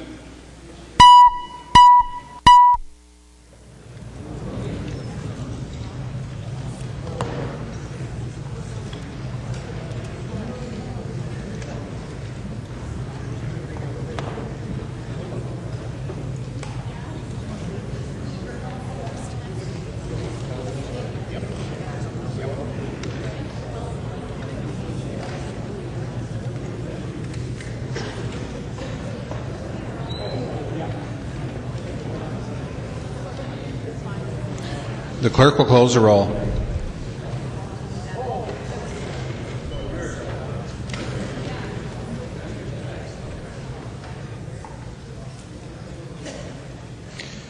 There being 53 ayes and 74 nays, the amendment to the amendment is not adopted. Discussion to the Kiffmeyer amendment. The gentleman from Dakota, Representative Hansen. Thank you, Mr. Speaker and members. Well, since the Kahn amendment went down, what we have here is a complete direction, but 10 years out for the legislative auditor, and I would speak against the Kahn amendment that didn't get amended. Directing the legislative auditor to do something within the next 10 years, I think, is somewhat unprecedented, and setting that precedent, or even the precedent of directing the auditor to do something, opens the door. I'm going to ask for a roll call on this. Roll call having been requested. Are there 15 hands? Seeing 15 hands, there will be a roll call. Gentleman from Dakota. Discussion. The lady from Sherburne, Representative Kiffmeyer. Yeah, thank you, Mr. Speaker. I'd like to take this opportunity to do an oral amendment to my amendment, or to incorporate it, whichever is seen fit, and that is on line 1.4, after the word auditor, insert is requested to, and strike the word shall. I believe that's the same language from the other amendment, Mr. Speaker. The chief clerk will report the oral amendment. Mr. Speaker. Kiffmeyer modifying her amendment A29 as follows. On page 1, line 4, after auditor, insert the language is requested to, and delete shall. To the oral amendment, to the amendment, the lady from Hennepin, Representative Kahn. Mr. Speaker, thank you, Representative Kiffmeyer. I was going to suggest that too, but just you should make the same change on line 1.7 of the amendment. I the lady from Sherburne. Thank you, Mr. Speaker. Thank you. Good catch. I would agree. Kiffmeyer is adding to her modification on page 1, line 7, after auditor, delete shall, and insert the words is requested to. Discussion on the oral amendment to the amendment. All in favor say aye. Yep. Opposed say no. The oral amendment to the amendment is adopted. To the amendment as amended. Gentleman from Dakota. Mr. Speaker, I withdraw my request for roll call. The request for a roll call has been withdrawn. Discussion. Lady from Hennepin, Representative Kahn. Well, Mr. Speaker, at this point I hope it is that we can take the word of the lady from Sherburne to be valuable, and I hope that she will, as this bill goes through, think of something that will get us some information on the Sunset Commission prior to 2022. And I don't have the language right now, but I trust her to be able to come up with something that will give us something a little earlier than 10 years from now. Discussion to the amendment as amended. All in favor say aye. Opposed? The amendment as amended is adopted. There is an amendment at the desk. The clerk will report the amendment. Here's another one.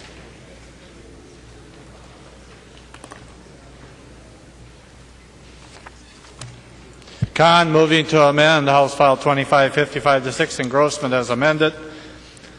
As follows, the amendment is coded 490. The lady from Hennepin, Representative Kahn, to your amendment. Mr. Speaker and members, this sunsets a specific provision of state law which some of us have found rather offensive. And this is the equation of a fee and a tax. And some of us believe this is true, some of us believe that it's not true. What has really bothered me, and I think sometimes even bothers somebody who's on the other side of this than me, is that the fact that we don't apply it consistently. We sometimes take bills that have fees in them and put them through the tax committee, and we sometimes don't. And at the end of the session, I guess we're probably more likely not to do it than we are. We've actually had a court decision on this, which specifically showed how unnecessary it was. And that was the case, if you remember, the health impact fee that we put on cigarettes, because Governor Pawlenty was adamant that we not increase any taxes. So the health impact, and so the problem was that got into conflict with agreements with the tobacco companies that there would be in federal law, that there would never be any increase in fees. So we would then propose to make this, we then had to, in order to keep this health impact fee, we had to completely make the argument that it was a tax. So it's obvious that certain things that are applied are taxes. We ought to just be honest and call them that.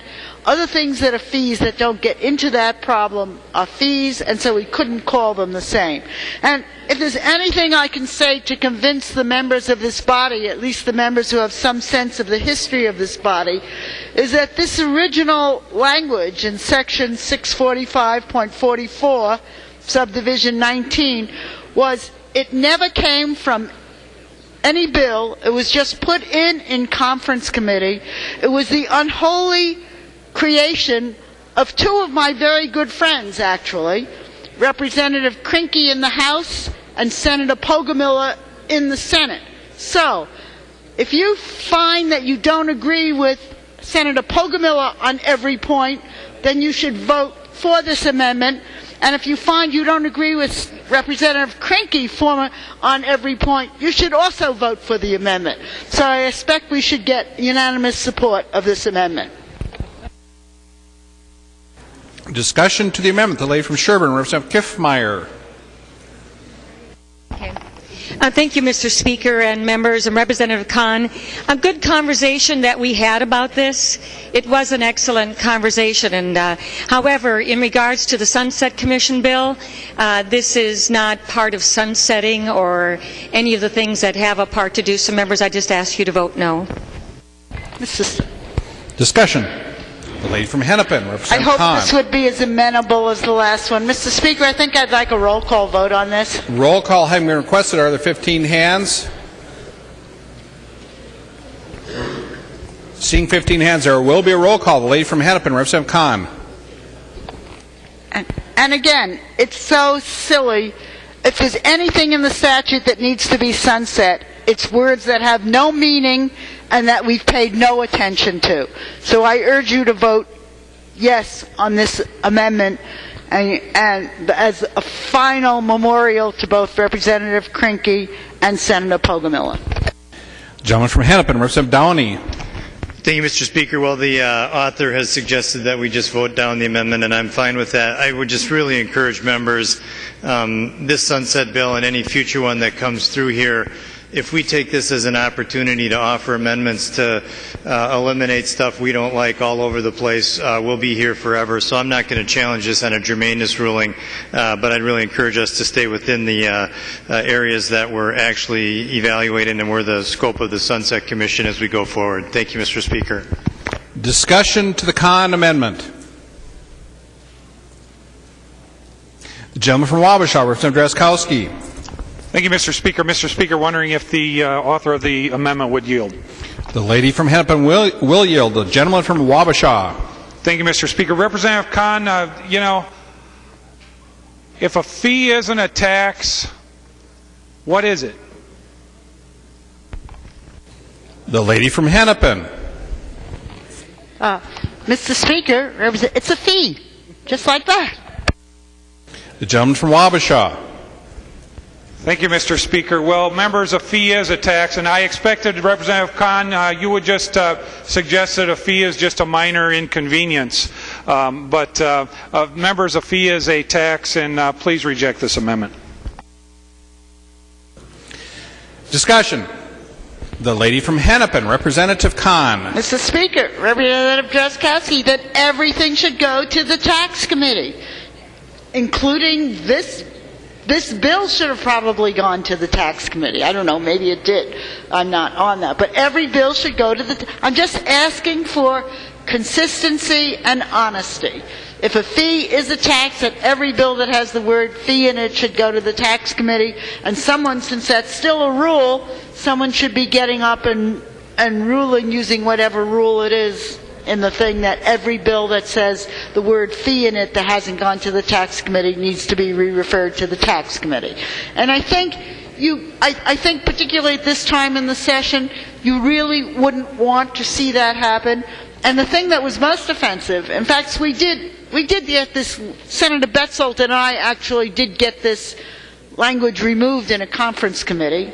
Honestly, it came from the House bill and got to the conference committee in the House bill, and it actually passed once, but we hit a veto and had to go back and do it, and that gave Senator Pogomila time to find it, and he threw a royal fit, and the Senate could no longer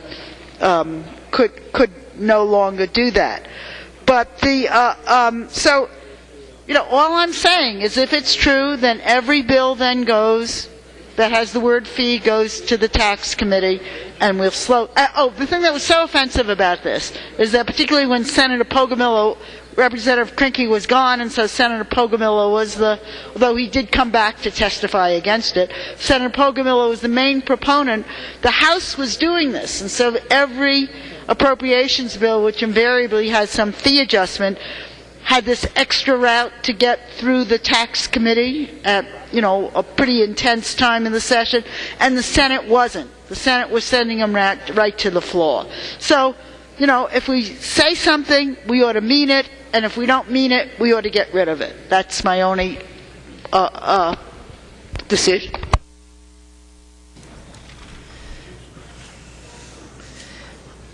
The member from Clay, Representative Lanning. Thank you, Madam Speaker and members. On this amendment, I agree with Representative Kahn.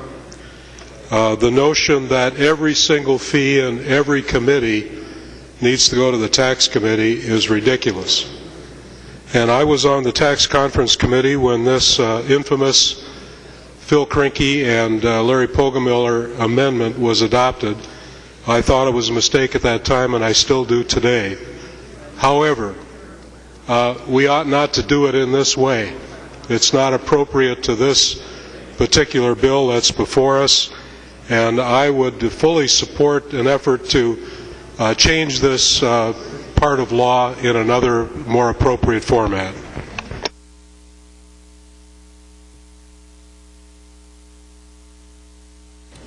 The member from Scott, Representative Biskins. Thank you, Madam Speaker, and now my chance to redeem myself. Members, I have to oppose Representative Kahn's amendment before us right now, because I do believe that when we take money out of the pockets of the people of the state of Minnesota, we should consider that under one global word.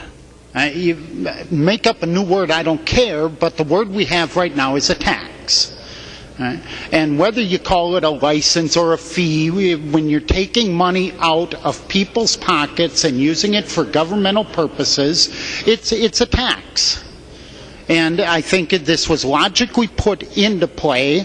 I think it should stay in play, but I also agree with Representative Kahn that we should be honest about it, and bills that are raising fees and raising licenses all over the place should go through one central committee, the Committee on Taxes, that look at and care about the wallets of the people of the state of Minnesota. And I also believe one other thing, members. I wish we could drop from our lexicon this general fund revenue, this myth that the state is spending $34 billion a biennium. That's bunk.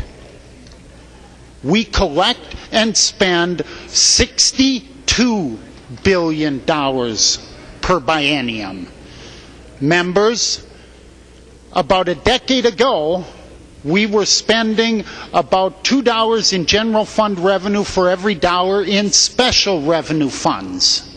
We are at a point today in about a decade and a half where we are now at 50-50. And the money still comes out of the wallets of the people of the state of Minnesota. So let's be honest about that.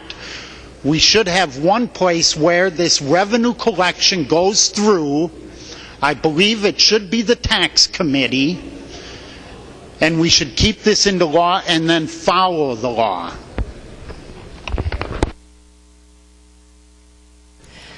Seeing no further discussion, the clerk will take the roll.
The clerk will close the roll.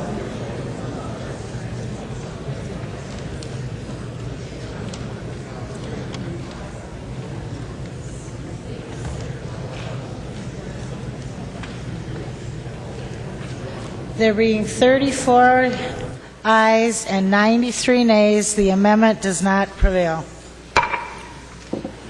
There's an amendment that asks the clerk will report the amendment.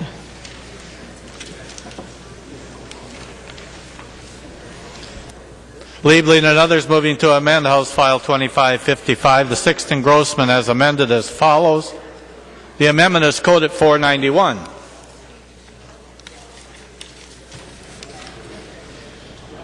Representative Liebling. Thank you, Madam Speaker. It's very nice to be able to say Madam Speaker. First, before I begin, Madam Speaker, I would like to modify my amendment. And the modification would be to strike line 1.3. Representative Liebling has an oral amendment to strike line 3. We'll have the clerk report the amendment to the amendment. Liebling modifying her amendment as follows. On Amendment 491, delete lines 1.3. Representative Liebling. Thank you, Madam Speaker. Members, the last debate we had shows the danger of this particular bill. I was really surprised that nobody raised a germaneness point of order, because basically what we have here is a bill that is the Sunset Commission bill. So now anytime we want to repeal a law, we just call it a sunset and offer it to the Sunset Commission bill. And that really points up why I'm bringing my amendment. What I'm doing with this amendment is striking parts of this bill that I view as not belonging on the Sunset Commission bill. I'm not, and I want to make this very clear, I'm not bringing a judgment, I'm not making a judgment on any particular piece of this that I'm striking here. I am agnostic on the particular policy with this amendment. But the reason I'm bringing the amendment is that I think that the bill has become a Christmas tree. And since this is the first time we've had such a bill, I think this is really, we're setting a precedent here. And if we're going to be able to say that any particular agency that's being reviewed in the bill, now we're going to be able to use this bill to make policy changes to that agency, and that those are now within the scope of this bill, I think we're getting ourselves into real trouble. Now, because it's so important, if this body decides not to sunset certain agencies, this bill has to be passed and it has to be signed. And so by putting in a bunch of stuff that really doesn't belong in here, what we're doing is creating an invitation to load this up, because this is a must-have bill. And that is going to create a real danger. Now, some of you might love the policy that's in there right now and really want it to be signed. Some of you may not. But this, if we pass this bill as is, this is going to be a problem year after year after year. And I suggest that we don't want to go down that route. So what I've done here is tried to limit this bill. Some of these policy provisions really could travel in a separate bill. They don't need to be here. And I am trying to prevent this bill from just being a big Christmas tree. And if you look at the statute from the Sunset Commission and its mission, if you will, 3D.11, it's supposed to make recommendations on agencies, it's supposed to make recommendations on consolidation and transfer, etc., and recommendations to improve operations of agencies. But members, just about any policy we might want to pass around here relates to one of our agencies of government. I mean, if you want to, you could really, under the way the bill is right now, anything you want to do in the Department of Human Services, the Department of Health, you would just put it in here and say, well, it relates to that agency. It's within the Sunset Commission's right to say, we should do this or that because it relates to an agency of government. That's not the way we want to conduct this. This is really expanding. Well, here's an irony, members. We've got this new commission that the majority set up. It's supposed to limit the size of government, and the agency itself is all of a sudden growing way out of control. And we've had some discussion here on the floor about sunsetting the commission itself and getting it reviewed as well. And I think our first review of this sunset commission should be right here, right now, where we as a body say that this bill really should not become a Christmas tree. Not now, hopefully not in the future. So please support my amendment. Oh, and Madam Speaker, I'd like a roll call. Roll call being requested. Seeing 15 hands, there will be a roll call. The member from Hennepin, Representative Nelson. Thank you, Madam Chair and members. I signed on to this amendment, and as been noted here, I did serve on the Sunset Commission. And the articles here that are being amended out were not part of the Sunset Commission's report. This is stuff that was added on in the committee process as it went along.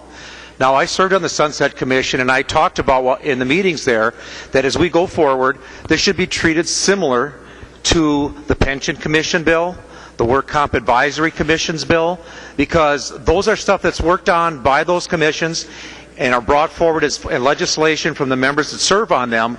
And we have a tacit or a gentleman's agreement in the legislature that we're not going to mess with those bills, that these are bills that these people have worked out. Well, this is, I want to treat this the same way. I don't want it to become, as was said here, a Christmas tree that we add everything we want on there, knowing that, well, it's going to make it difficult to be vetoed, so we're going to hand this stuff and sneak it through on everybody else. This brings it back to what the original Sunset Commission report that coming out was the original bill that I signed on as a co-author, and it returns it to that. Some of this healthcare reform stuff that they got here might be good, might be bad. I don't know. I did not hear it in the Sunset Commission. I don't serve on the health commissions or the health committees that they went before, so I didn't see this. And so I think those should go forward as a separate bill, and we should leave the Sunset Commission report and that bill the way it came out of the Sunset Commission, and not add a bunch of stuff onto it. The member from Martin, Representative Gunther. Thank you, Madam Chairman. And Representative Liebling, would you yield? She yields.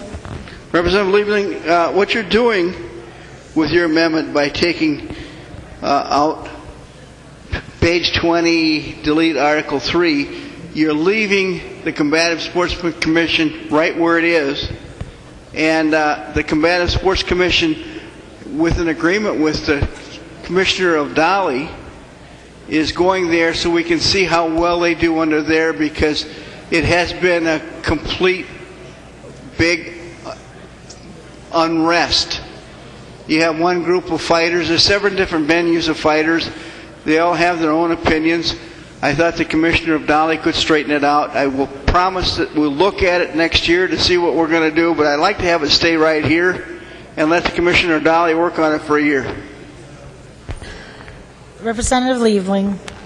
Thank you, Madam Speaker, and thank you, Representative Gunther. Representative Gunther, I actually modified my amendment to take out that line, because when I looked at this a little more carefully, I realized that the transfer of functions is within the that statute that sets out the Sunset Commission's authority. So I'm not affecting that, Representative Gunther. I took that out of the amendment.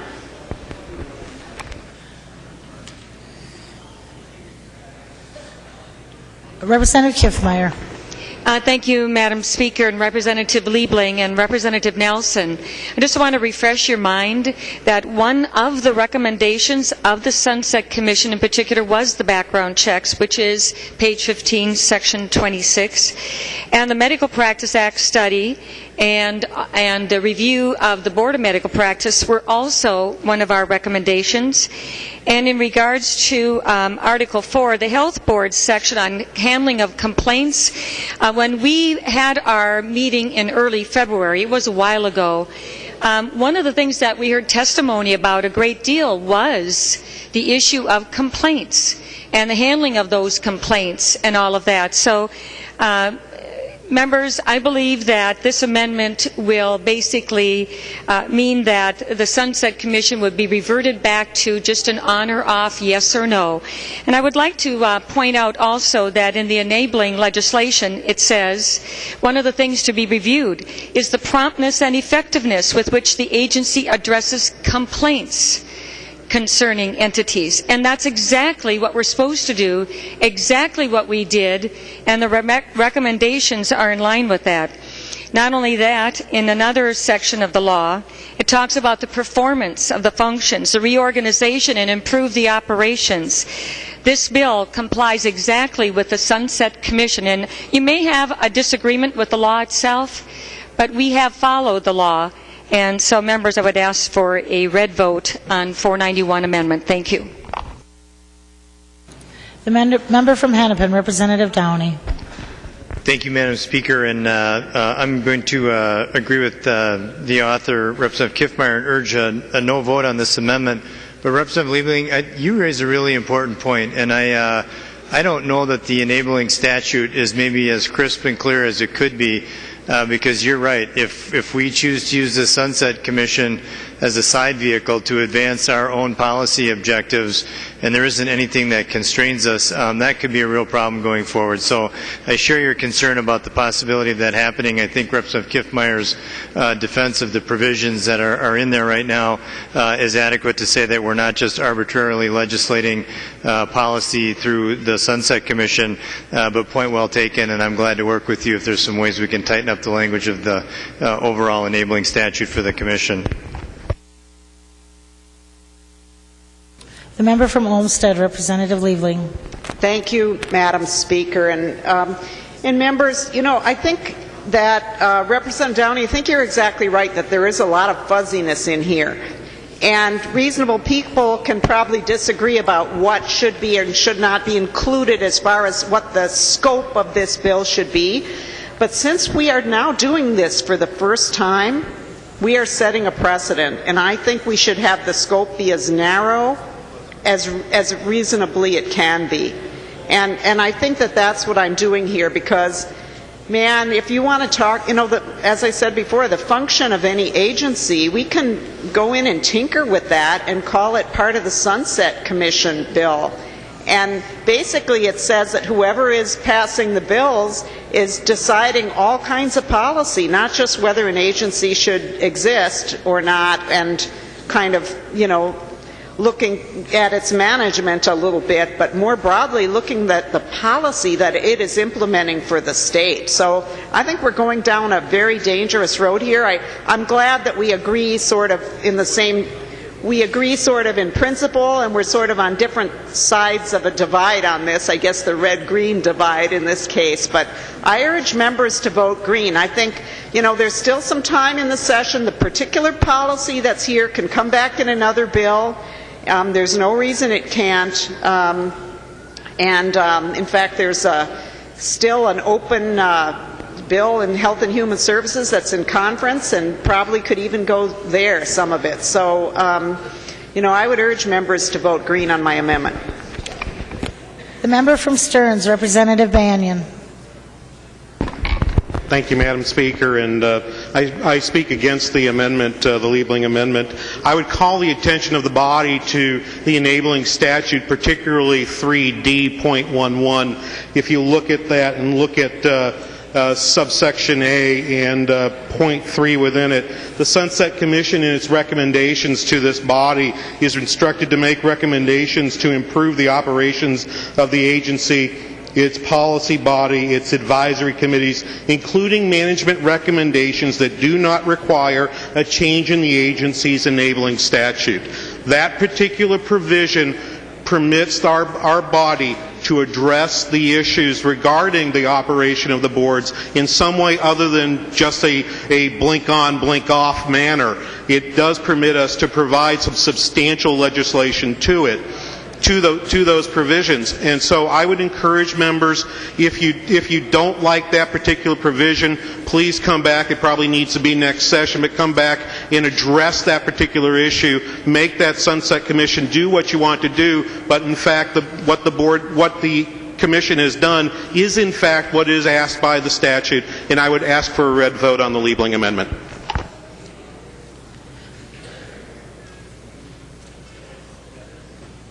The member from Hennepin, Representative Winkler.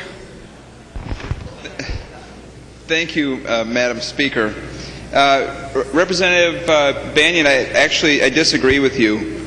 The bill, as it's come through, has gone far beyond recommending changes to operations and management, and has substantial substantive changes in law and policy that have nothing to do with how the board itself actually operates. It doesn't talk. A lot of these provisions have nothing to do with the executive director or the board or terms or who should have what functions and what should be transferred where. That's all the things that the Sunset Commission is supposed to be doing. And Representative Liebling, I want to thank you for offering the amendment. Representative Banyan, it's the exact thing that we talked about in committee, and Representative Kiffmeyer knows this as well. It's a very dangerous thing that you start. And even if you don't like government, hypothetically, and you think that a Republican governor is going to let things sunset because a DFL majorities, rather than sign a bill with a bunch of Christmas tree stuff from DFL majorities, that's not likely to be the case. Even a Republican governor who might not like a lot of government boards and commissions and agencies probably is going to be unwilling to have them all sunset rather than by veto of his bill, of a bill. So you could be in the exact opposite situation, and this might be a number of non-controversial provisions now. I don't really know. But in the future, other majorities could load it up with highly controversial things and put the burden on the executive to either veto the bill or sign it. And it can be the other way around. It could be an anti-government governor who still feels the need to sign it because he doesn't want to pay the price for eliminating the Council on Black Minnesotans, for example. He might not want to fight that fight, so he's going to sign it and take a bunch of bad stuff from a DFL majority. You could put a tax provision in here. You could put an income tax in here if you wanted to. And if it was the right agency, the right commission, the right board, a Republican governor might feel the need to sign it. Probably not, but he might. So, members, I think that you should be very careful and not go down this path. The Liebling Amendment is actually pretty straightforward. You, as a majority, most of the time, do not have a hard time passing bills.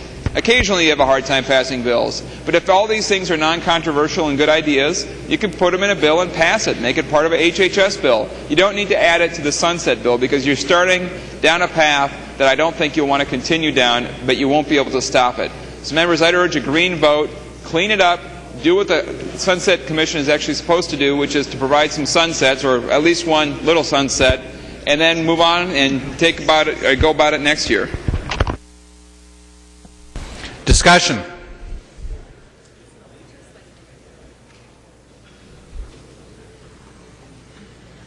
The clerk will take the roll on the amendment.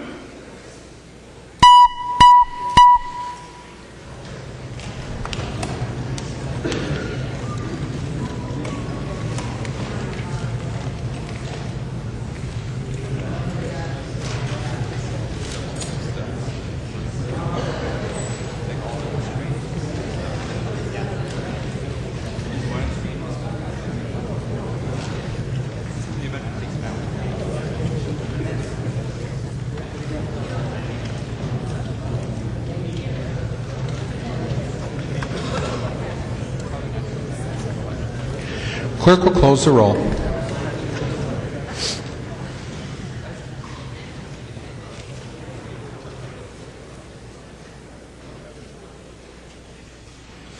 There being 53 ayes and 73 nays, the amendment is not adopted. Seeing no amendments at the desk, the clerk will give the bill its third reading. Third reading, House File 2555, as amended. Third reading. Discussion to the bill as amended. The lady from Ramsey, Representative Murphy E. Thank you, Mr. Speaker and members. I remember when we saw this piece of legislation in the Health and Human Services Committee, and it's changed since then. And there are sections about within the bill that I support, and sections, of course, that I don't really like very much. I don't like the section on page 13, section 22, that binds future legislatures in terms of their spending. I mean, we can say that. The next legislature can change that. I don't think we should do that. I don't think the governor likes that very much. There's a section dealing with providers and website and reporting of criminal behavior. And as I read through that, I understand as a legislature we want to protect the public, even as it comes to providers. But I have some concerns about the way the language is drafted, and mostly I am worried about providers who find themselves in a position of diverting drugs from a hospital and using them, those providers, doctors, nurses, and others who find themselves addicted to drugs. And I don't know that many of you know about the Health Professional Services Program, but that is a program that allows professionals who find themselves in this position of addiction to go into a diversion program, get treatment, have their license conditioned, get better, and go back to work, all under supervision. And I wouldn't want that person to necessarily be subject to this website. I don't know that that's the right way to treat that person who's trying to get help and trying to get help with the disease. But the way I read the legislation right now, I'm concerned that they would be subject to that treatment placed on that website. And so, Representative Kiffmeyer, I'm wondering, Mr. Speaker, if Representative Kiffmeyer would yield to a question. The lady will yield. The lady from Ramsey. Thank you, Mr. Speaker and Representative Kiffmeyer. I'm wondering, as you look at this section dealing with the website and reporting, if those providers that I'm referring to have been in your thoughts, in your consideration, and if you would be willing to talk through ways that we might alter the language to consider those people so they don't end up being penalized having done the work of getting treatment for a disease. The lady from Sherburne, Representative Kiffmeyer.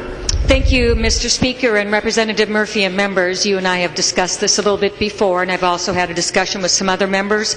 And yes, I'm glad to work with you, and if we need to modify this language in some way, because the intention and the goal has been protect the public, but not be unduly harsh in any way, and to give every benefit to those who are trying to recover or in those situations. So what we're looking for here is egregious offenses, malpractice, felonies, gross misdemeanors, not those who are, so yes, I will be glad to work with you on that. Thank you. The lady from Ramsey, Representative Murphy E. Thank you, Mr. Speaker, and thank you, Representative Kiffmeyer. I really appreciate that. There's just one more point about the legislation that I want to bring up, and it was a matter that was addressed in Representative Liebling's amendment. You know, at the start of the session, there were at least two proposals that came into the legislature dealing with criminal background checks, one by the dentist, one by the Board of Nursing. They were substantially different from one another, and because we have so many licensing boards, as well as the Department of Human Services that does criminal background checks, I was concerned that there were multiple approaches to this function, and wondering what that would mean for the professions and for the public that are being served by licensed professionals. And so this bill really does express sort of three different thoughts about criminal background checks, but the one, Section 26, dealing with the requirement for criminal background checks, treats the licensing boards and the licensees alike. And it is a section of the legislation that has been worked through with a lot of the providers. I do think because we have the technology and we have the knowledge, it's probably time for us to consider criminal background checks for licensed healthcare providers. We do for some and not for all, and this section of the piece of legislation actually advances that idea, and I think that's important. And so while I have concerns about the legislation overall and its approach, I do think this piece is important, and for that reason I'm going to support the bill. Thank you. Discussion. The lady from Olmsted, Representative Norton. Thank you, Mr. Speaker. And I rise to the same section that my colleague just rose over, and that has to do with the criminal background checks. I did support Representative Liebling's bill, I think, or amendment to the bill, and I think we have gone far afield of what the Sunset Commission was meant to cover. The kinds of things we see in here today in this particular bill were things we saw in the Licensing Committee and the Healthcare Committee previously, and now they've switched. I personally have significant concerns over the requirement on line 15.18 for a fingerprint-based criminal background check that we're now going to require all healthcare providers and occupational therapists, speech therapists and pathologists, audiologists, hearing instrument dispensers, and others. And I think I mean, I'm just shocked that the folks on that side of the aisle are bringing this forward, partly because I have sat through healthcare committee meetings for numerous years where data privacy and privacy issues and collection of personal information has been forbidden.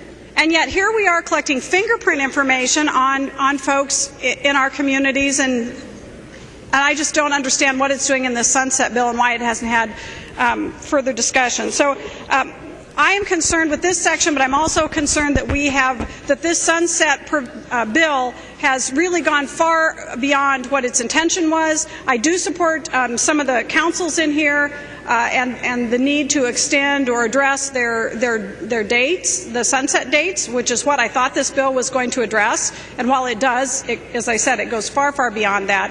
I will be voting against the bill, though I do support some components of it, and I don't know if this is going into a conference committee. I'm not sure what happens on the Senate side. Perhaps Representative Kiffmeyer could address that if she would yield to a question. The lady from Sherburne will yield. The lady from Olmsted. Thank you. Representative Kiffmeyer, could you let me know what this, the companion bill looks like, where it's at, if this is going to go into conference with the Senate, please? The lady from Sherburne, Representative Kiffmeyer. Thank you, Mr. Speaker and Representative Norton. There's a few questions that have come forward here, so I'll just take your last one first. The author in the Senate, Senator Bonoff, and I are going to meet later today because of the differences in the language. So we're going to come up with a single approach. But the basic thing is, mine starts out with using some already language that health boards have already agreed to. In other words, some of them have taken a look at this approach. The one in the Senate has mainly a study.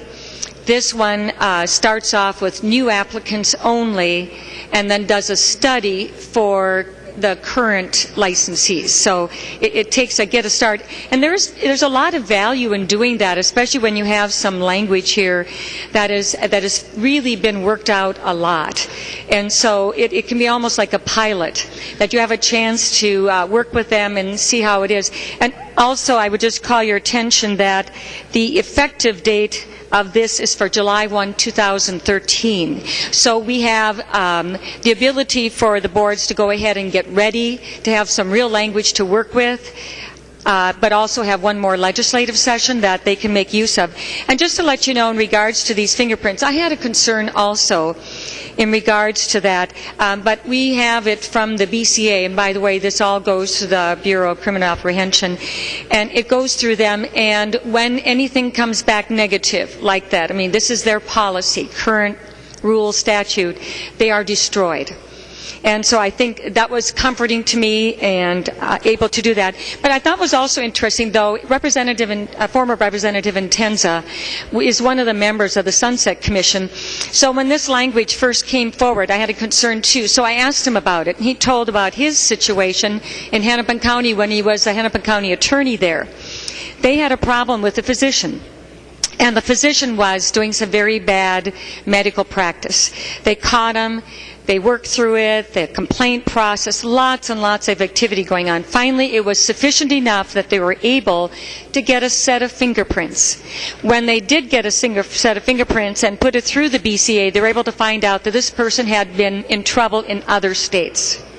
I would like to keep those people out of Minnesota first, and not have to go through all the expensive process. But we also want to do it in the least burdensome way and to protect our legitimate, honest, well-practicing licensees from more burden than they need to do for that. But I hope that may give you a little bit more of an information background, a little bit of the process, Representative Norton.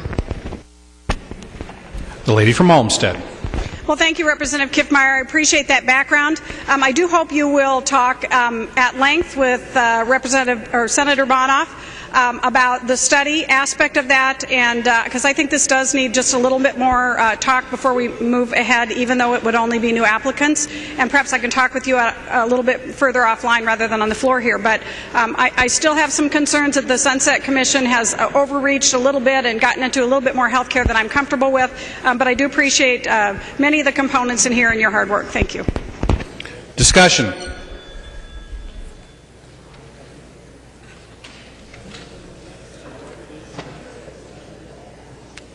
The clerk will take the roll. Oh, excuse me, Representative Kiffmeyer from Sherburne. Well, Mr. Speaker, we need to proceed, and I'm very glad to have this bill here before you today. But I thought I'd mention that it's really important to remember that the purpose in licensing is not just to license and collect the stuff and pay the fee and do all of that. One of the really important parts of licensing and doing this work is to make sure that you have an opportunity when somebody is committing a malpractice, that you have some leverage to stop them from continuing. And this bill addresses that component. We've done really well at collecting fees and licensing and doing all of that, but this bill really looks at one of the core functions for why these entities exist, and that is to process well the complaints and to make sure that if we got some bad folks out there, we catch them early, prevent them from functioning, and that is a part of what this bill does. And members, I ask for a yes vote. Thank you. Discussion. The clerk will take the roll on the bill as amended.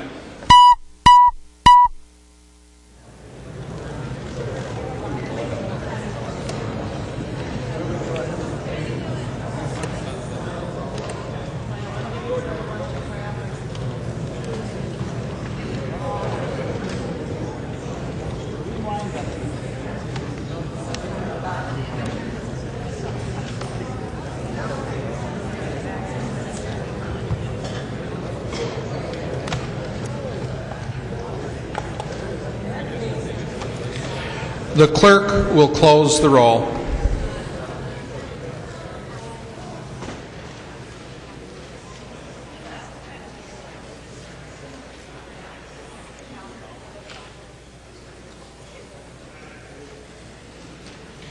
There being 90 ayes and 36 nays, House File 2555 as amended is passed in its title. Agreed to. Announcements by the Speaker. Oh, excuse me, Representative Dean. Speaker, I move the calendar of the day be continued. Representative Dean moves that the calendar of the day be continued. All in favor say aye. Opposed? Motion prevails. Announcements by the Speaker. Announcement by the Speaker. The Speaker announced the appointment of following members of the House Conference Committee on Senate File 2324, Sanders, Hoppe, and Nelson. The lady from Dakota, Representative Holberg. Thank you, Mr. Speaker and members. Pursuant to Rule 1.22, it is my intention to place House File 2729 Loon, House File 1284 Beard Omnibus Transportation Policy Bill, Senate File number 1922 Beard Rulemaking Bill, Senate File number 230 Norton Nurse Licensure, and Senate File number 1808 Lanning, which I believe is the pension bill, on the fiscal calendar for Monday, April 23rd, 2012. Thank you, Representative Holberg. Motions and resolutions. There are copies of the non-controversial motions at the House desk and online. If there is no objection, we will take action on these motions first. Hearing no objections, the motions prevail. Announcements. The lady from Dakota, Representative Holberg. Thank you, Mr. Speaker and members. The Ways and Means Committee will reconvene at 4:50, 30 minutes, 4:50 in room 200. Announcements.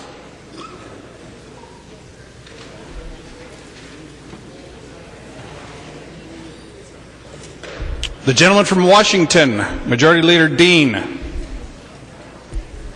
Mr. Speaker, I move that when the House adjourns today, it adjourns until Monday, April 23rd, 2012 at noon.